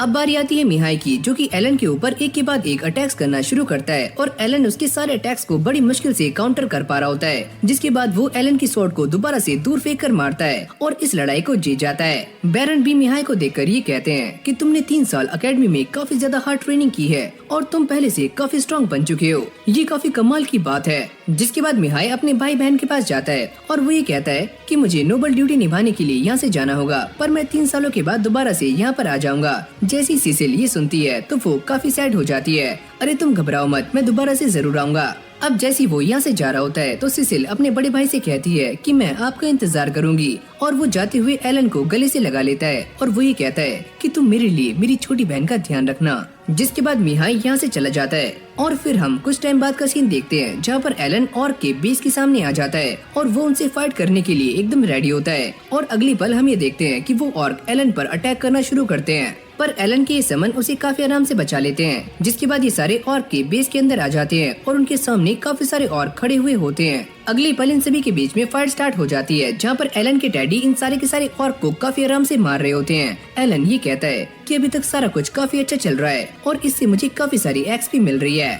लेकिन तभी अचानक हम ये देखते हैं एक उड़ता हुआ मैजिक अटैक एलन की तरफ आता है, पर उसके समन सामने आ जाते हैं और एलन को इससे बचा लेते हैं। और वो ये देखता है कि यहाँ पर काफी सारे ऑर्क वाले मेज आ चुके हैं जो कि मैजिक का इस्तेमाल कर सकते हैं। ये देखकर वो उन सभी के ऊपर आयरन बॉल से अटैक करना शुरू करता है, जिससे वो सारे मेज छुप जाते हैं और छुपकर ही एलन पर और उसके समन्स पर अटैक कर रहे होते हैं। तभी एक मेज भागते हुए जाता है और अपने सरदार को इस मामले के बारे में सारा कुछ बता देता है। और अगली पल एलन ये देखता है कि उसके सामने और भी ज्यादा ऑर्क आ जाते हैं। एलन ये सोचता है कि उसे अब अटैक मोड में खेलना चाहिए, जिसके बाद वो इन सारे ऑर्क पर काफी ऑफेंसिव तरीके से अटैक करना शुरू करता है। पर अगली पल हम ये देखते हैं कि ऑर्क का किंग यहाँ पर आ जाता है, जो कि आते ही काफी सारे टेडी को एक ही झटके में खत्म कर देता है। जिसके बाद एलन बार बार अपने टेडीज को समन कर रहा होता है, पर ये ऑर्क किंग बार बार उन सभी को जान से मार देता है। अब अगली पल वो एलन के ऊपर एक काफी खतरनाक मैजिकल अटैक करता है, लेकिन तभी ब्रॉन्ज सामने आ जाता है, लेकिन इससे वो भी खत्म हो जाता है। पर अगला अटैक एलन को लग जाता है, जिससे वो काफी दूर जाकर गिरता है और उसकी हालत काफी खराब हो जाती है।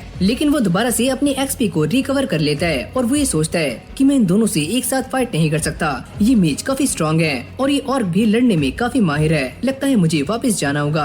पर तभी एलन ये देखकर काफी शॉक्ड हो जाता है कि ज़िनोफ भी यहाँ पर आ चुका है। वो ये कहता है कि यहाँ पर काफी ज्यादा धुआं आ रहा था, तो मैं ये देखने के लिए आ गया कि आखिरकार यहाँ पर क्या चल रहा है। अब एलन उसे सारा कुछ एक्सप्लेन करता है कि वो यहाँ पर क्यों आया था।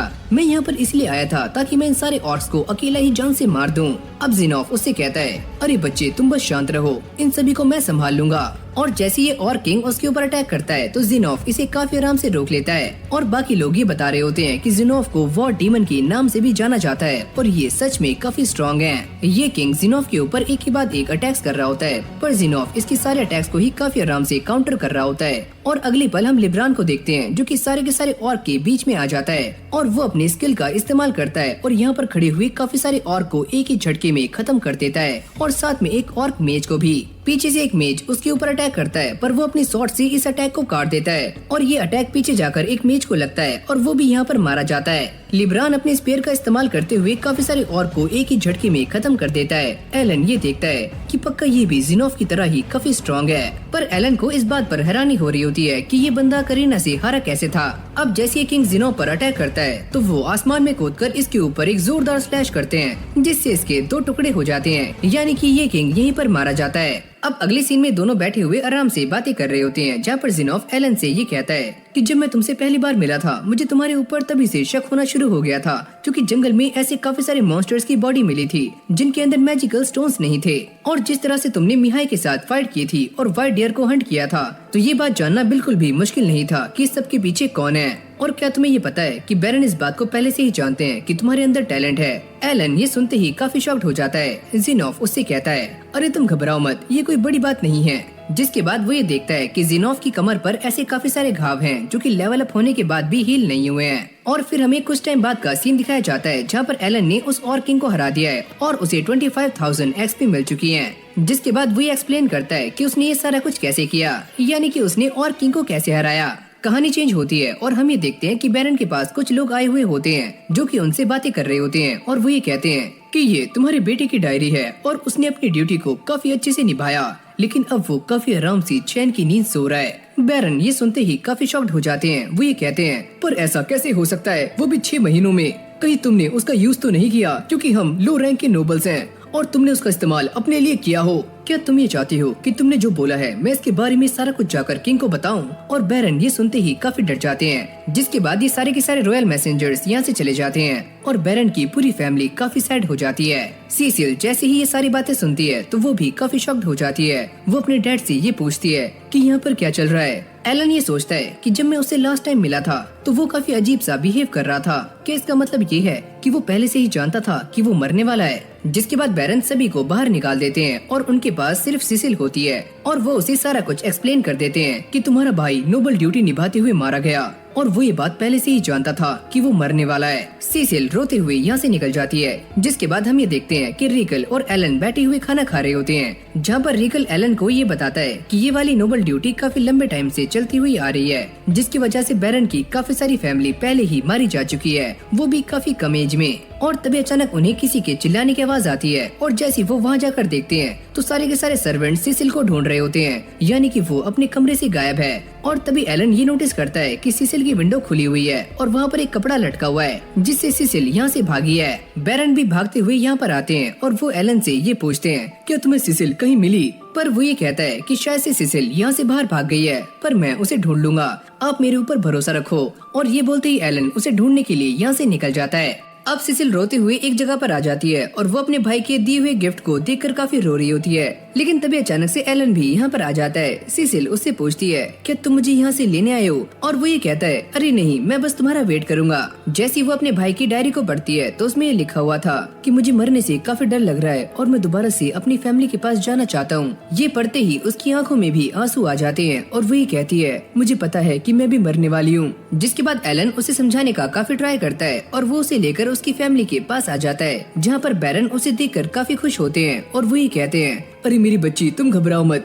हम फ्यूचर में मिथ्रिल को माइन कर पाएंगे, जिससे मैं तुम्हें रॉयल ड्यूटी से आजाद करवा दूंगा। लेकिन वो ये कहती है कि मैं इन सारी चीजों से डरने वाली नहीं हूँ और मैं अपनी नोबल ड्यूटी को निभाऊंगी। यहीं से हमारी कहानी चेंज होती है और फिर हमें 6 महीने बाद का सीन दिखाया जाता है, जहाँ पर एलन ने एक और किंग को जान से मार दिया है। जिसके बाद वो एक पेड़ के ऊपर बैठ जाता है और उसके सामने काफी सारी आर्मर्ड आंट होती हैं, जिन्हें देखकर वो ये सोचता है कि पक्का इनकी संख्या काफी ज्यादा है, पर मुझे अंदर जाने से पहले इनमें से कुछ को कम करना होगा। और अगले पल वो यहाँ पर काफी सारी चीजों को समन करता है और इन सभी के बीच में फाइट स्टार्ट हो जाती है। पर कुछ टाइम के बाद हम ये देखते हैं कि एलन की आंखें काफी खराब हो चुकी हैं और वो ये सोचता है, मैंने ऑलरेडी ही यहाँ पर 2000 एंड्स को जान से मार दिया है, पर ये इतनी सारी कहाँ से आ रही हैं? इन सभी को मारते हुए एलन को काफी सारी एक्सपी मिल रही होती है और अभी तक उसने 5000 एंड्स को जान से मार दिया है। पर कुछ टाइम के बाद हम ये देखते हैं कि सारी की सारी एंड्स अंदर से आना बंद हो जाती हैं, जिसके बाद एलन एक होलो को समन करता है जो कि इस केव के अंदर जाता है और वहाँ का सारा जायजा लेना शुरू कर देता है।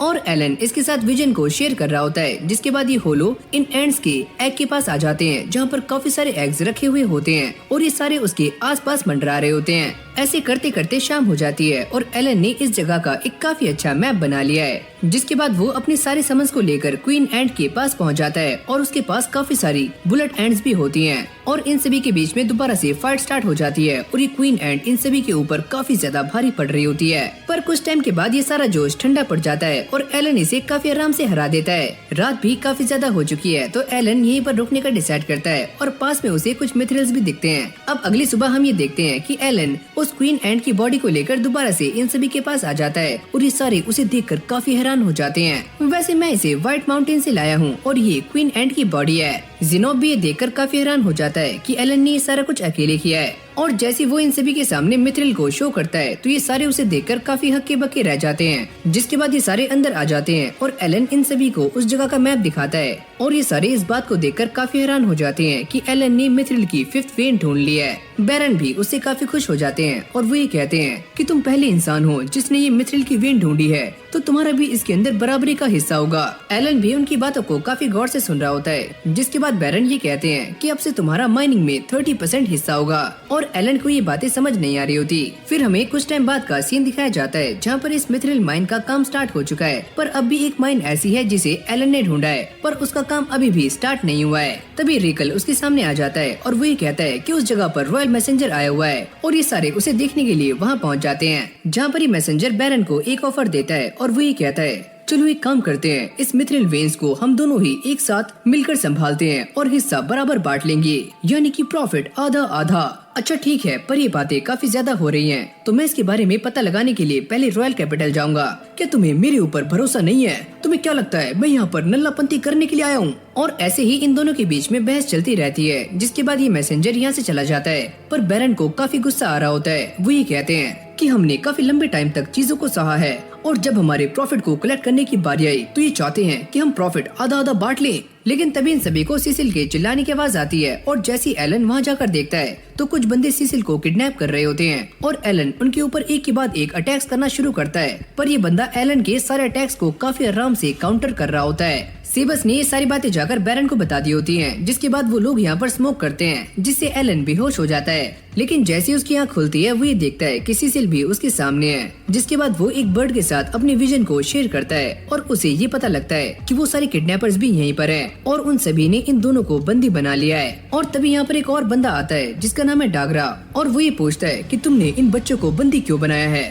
वो ये कहते हैं कि ये बच्चे हमारे काफी काम के हैं, हम इन दोनों को आगे स्लेव बनाकर बेच सकते हैं। और तभी डागरा उसके पेट में एक जोरदार मुक्का मारता है। तुम जानते हो ना कि यहाँ बस मेरी चलती है, तो अपना दिमाग कम चलाओ। और हाँ, अगर इस बच्चे ने कोई चालाकी की तो तुम इसे जान से मार देना।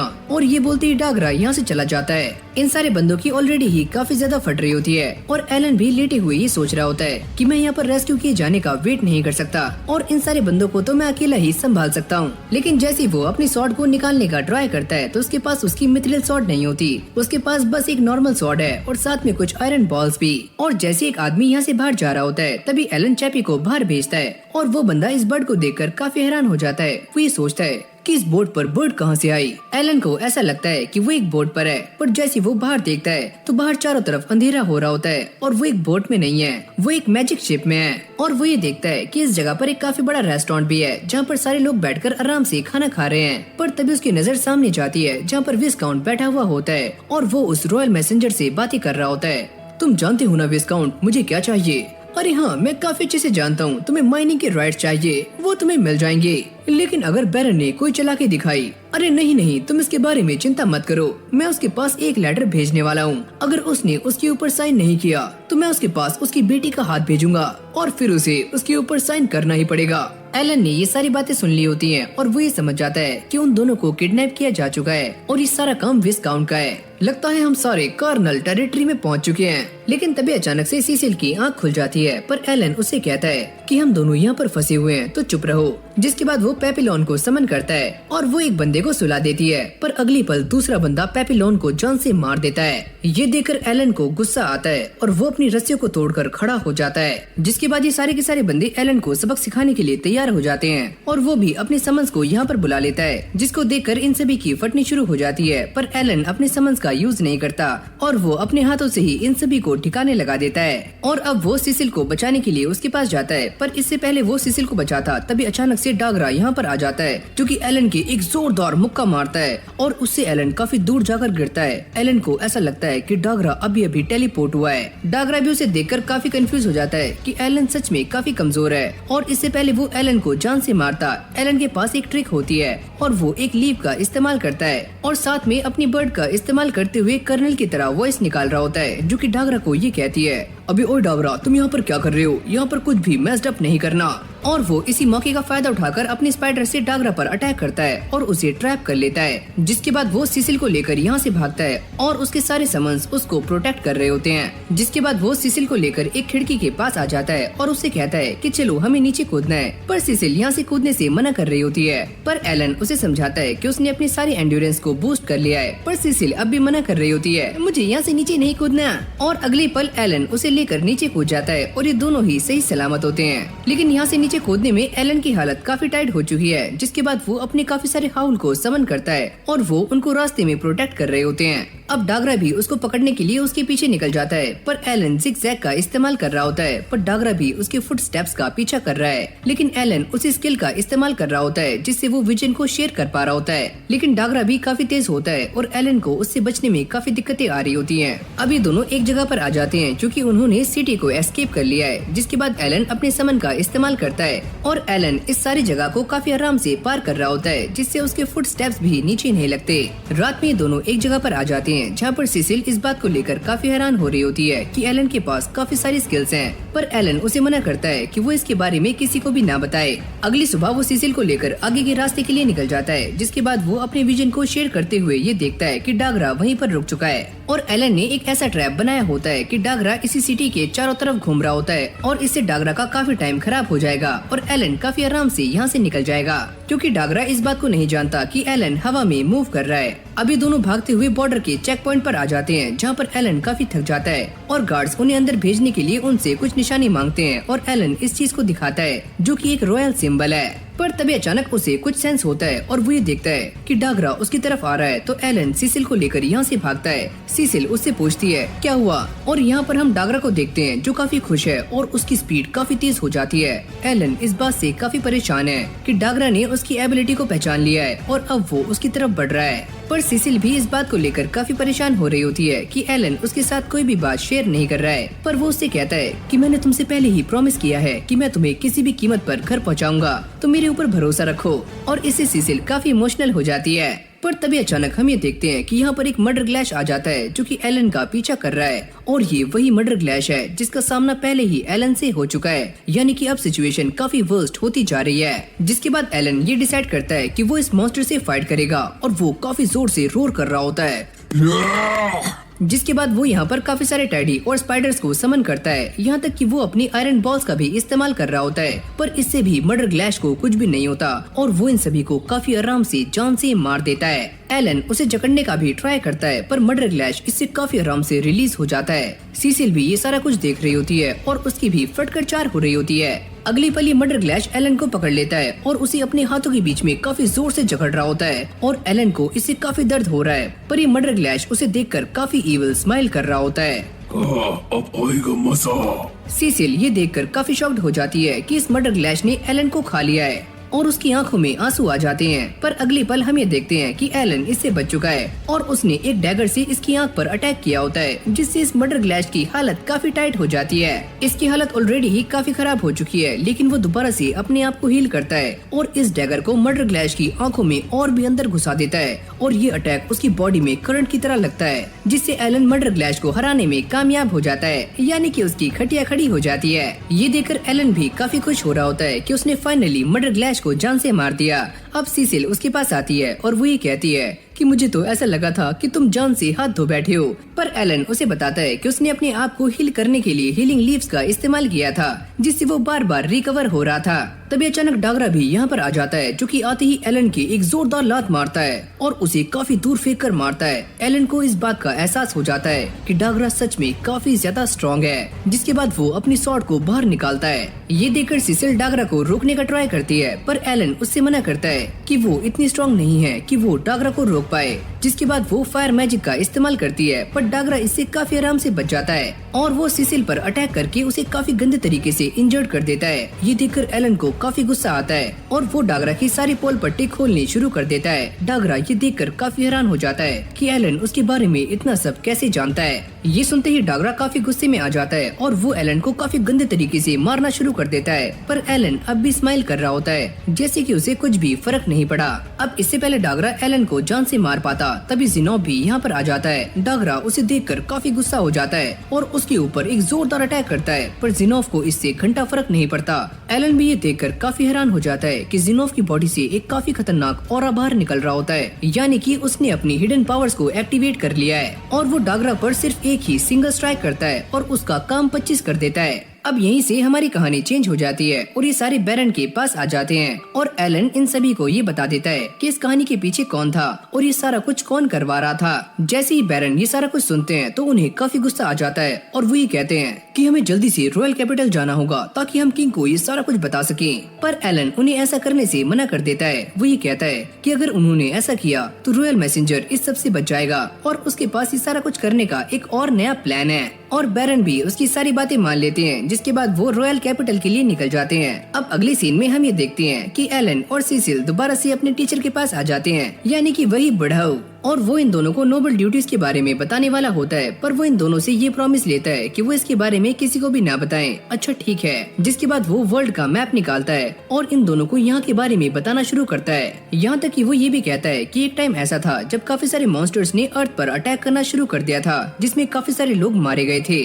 और ये एक ऐसा वक्त था जहाँ पर काफी शॉर्ट टाइम में बहुत सारे लोग मारे गए और साथ में ये आक्रमण अलग अलग जगह पर हुए, यानी कि अलग अलग किंगडम्स पर। और ये सारा कुछ देखते हुए 5 किंगडम्स ने एक अलायंस बनाया और सभी ने एक एक अकेडमी को एस्टेब्लिश किया। और यहाँ पर जिन भी बच्चों के अंदर स्पेशल स्किल्स होती थी उन्हें पहले ट्रेन किया जाता था ताकि वो उन लोगों को, यानी कि उन मॉन्स्टर्स को रोक पाएं। लेकिन इस दौरान गायमा एम्पायर ने अपनी 4 टेरिटरीज खो दी और सभी को ऐसा लगा कि अब आसमानों पर काले बादल छाने शुरू हो गए हैं। जिसके बाद वो एक बच्चे का नाम बताते हैं जिसका नाम है हेल्मस। उसका जन्म हुआ और हेल्मस इतना ज्यादा स्ट्रॉन्ग था कि उसने पूरी की पूरी फाइट को अपनी तरफ मोड़ दिया, यानी कि ये फाइट उनके फेवर में आने लगती है। और उसने ये काम 15 साल की उम्र में किया था और उसने 15 साल की उम्र में बैटलफील्ड में कदम रखा और डीमन लॉर्ड को वापस जाने पर मजबूर कर दिया, जिससे वो सारी टेरिटरीज जो पहले डीमन लॉर्ड के हाथों में जा चुकी थी वो सारी दोबारा से वापस आ गयी। और जब ये टीचर एलन को ये सारी बातें बता रहे होते हैं तो उसे ये बातें समझ आनी शुरू हो जाती हैं और वो ये सोचता है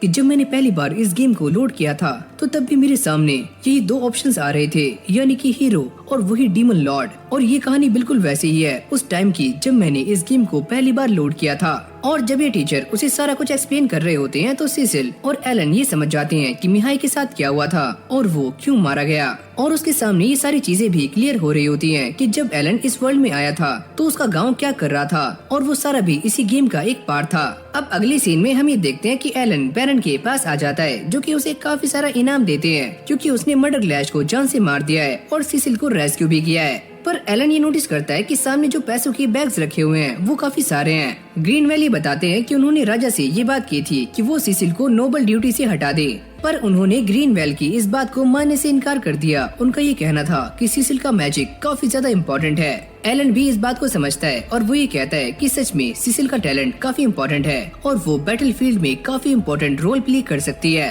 लेकिन बैरन को अपनी बेटी के बारे में काफी चिंता हो रही होती है क्योंकि वो एक छोटी सी बच्ची है। जिसके बाद वो ये कहते हैं कि मैं तुम्हें 600 गोल्ड कॉइन्स और दूंगा अगर तुम अकेडमी में सिसिल के साथ जाते हो और तुम्हें बैटलफील्ड में उसका बॉडीगार्ड बनना होगा। और बैरन अपने सारे सम्मान को साइड रखते हुए एलन के सामने झुक जाते हैं और वो इस चीज के लिए एलन से भीख मांग रहे होते हैं कि एलन इस काम के लिए हाँ कर दे। और वो भी बैरन की काफी ज्यादा रिस्पेक्ट करता है तो वो उन्हें ये बता देता है कि वो एक समनर है। और जैसे ही बैरन ये सुनते हैं तो वो काफी शॉक्ड हो जाते हैं। जिसके बाद एलन ये कहता है कि वो सिसिल को बचाने के लिए अपनी पूरी जान लगा देगा। जिसके बाद एलन उनसे कहता है कि वो अपने रिवॉर्ड में 2 चेंजेस करना चाहता है। पहला ये कि उसे जो 400 गोल्डन कॉइन्स मिल रहे हैं वो उसके बदले में ये चाहता है कि उसकी फैमिली के ऊपर जो टैक्स लगता है वो खत्म कर दिया जाए और बैरन इस चीज के लिए मान जाते हैं। और दूसरा वो अपना रॉयल सिंबल वापस कर देता है और वो ये कहता है कि मैं सर्वेंट के पद से इस्तीफा दे रहा हूँ क्योंकि मैं फ्रीली रहना चाहता हूँ ताकि मैं अपनी फैमिली को भी देख पाऊँ। ये सुनते ही बैरन काफी इम्प्रेस हो जाते हैं। जिसके बाद वो एलन को एक हीरो का डैगर देते हैं और वो उसी सारा कुछ एक्सप्लेन करते हैं कि वो अब एक विस्काउंट बन चुके हैं और इसके अंदर एलन का काफी इम्पोर्टेंट रोल था। और जो सोर्ड बैरन ने एलन को दी होती है वो इस बात का सिंबल है कि ये फैमिली हमेशा ही एलन के पीछे खड़ी रहेगी। तुमने मुझे यहाँ तक पहुँचाने में मेरी काफी हेल्प की है, तो मैं ये चाहता हूँ कि तुम मेरे एक ऑनरेबल गेस्ट बनकर वहाँ पर आओ। अब एलन को भी ये सारी बातें समझ आनी शुरू हो जाती हैं कि उसने इस वर्ल्ड में जन्म क्यों लिया और वो यहाँ पर क्यों आया। उसके सामने वो सारी चीजें आ रही होती हैं जो कि उसने इस वर्ल्ड में अंजाम दिए हैं और उसे ये सारी बातें भी समझ आनी शुरू हो जाती हैं कि आखिरकार ये हेल मोड एग्जिस्ट क्यों करता है। और उसे हमेशा से ही एक ऐसी गेम की तलाश थी जो कि काफी ज्यादा मुश्किल हो और अब फाइनली वो एक ऐसी गेम में आ चुका है जहाँ पर उसे डीमन लॉर्ड को जान से मारना है। और सच में ये गेम एक हेल मोड है। जिसके बाद वो बैरन के प्रपोजल को एक्सेप्ट कर लेता है और सिसिल के साथ एकेडमी जाने के लिए मान जाता है और ये कहता है कि मैं उसके साथ एकेडमी जाने के लिए रेडी हूँ और साथ में डीमन लॉर्ड को भी हराने के लिए। तो इसी के साथ हमारी एनिमे यानी कि हेल मोड यहीं पर एंड हो जाती है। और अगर आपको ये वाली वीडियो अच्छी लगी हो तो वीडियो को लाइक करके चैनल को सब्सक्राइब करना मत भूलना। और ऐसी अमेजिंग एनिमे वीडियोस को देखने के लिए आप हमारे चैनल पर विजिट कर सकते हो। तो चलो यार, आज इस वीडियो को यहीं पर एंड करते हैं। बाकी मैं मिलता हूँ आपसे एक और न्यू फ्रेश वीडियो के साथ। तब तक के लिए keep watching, keep supporting anisole.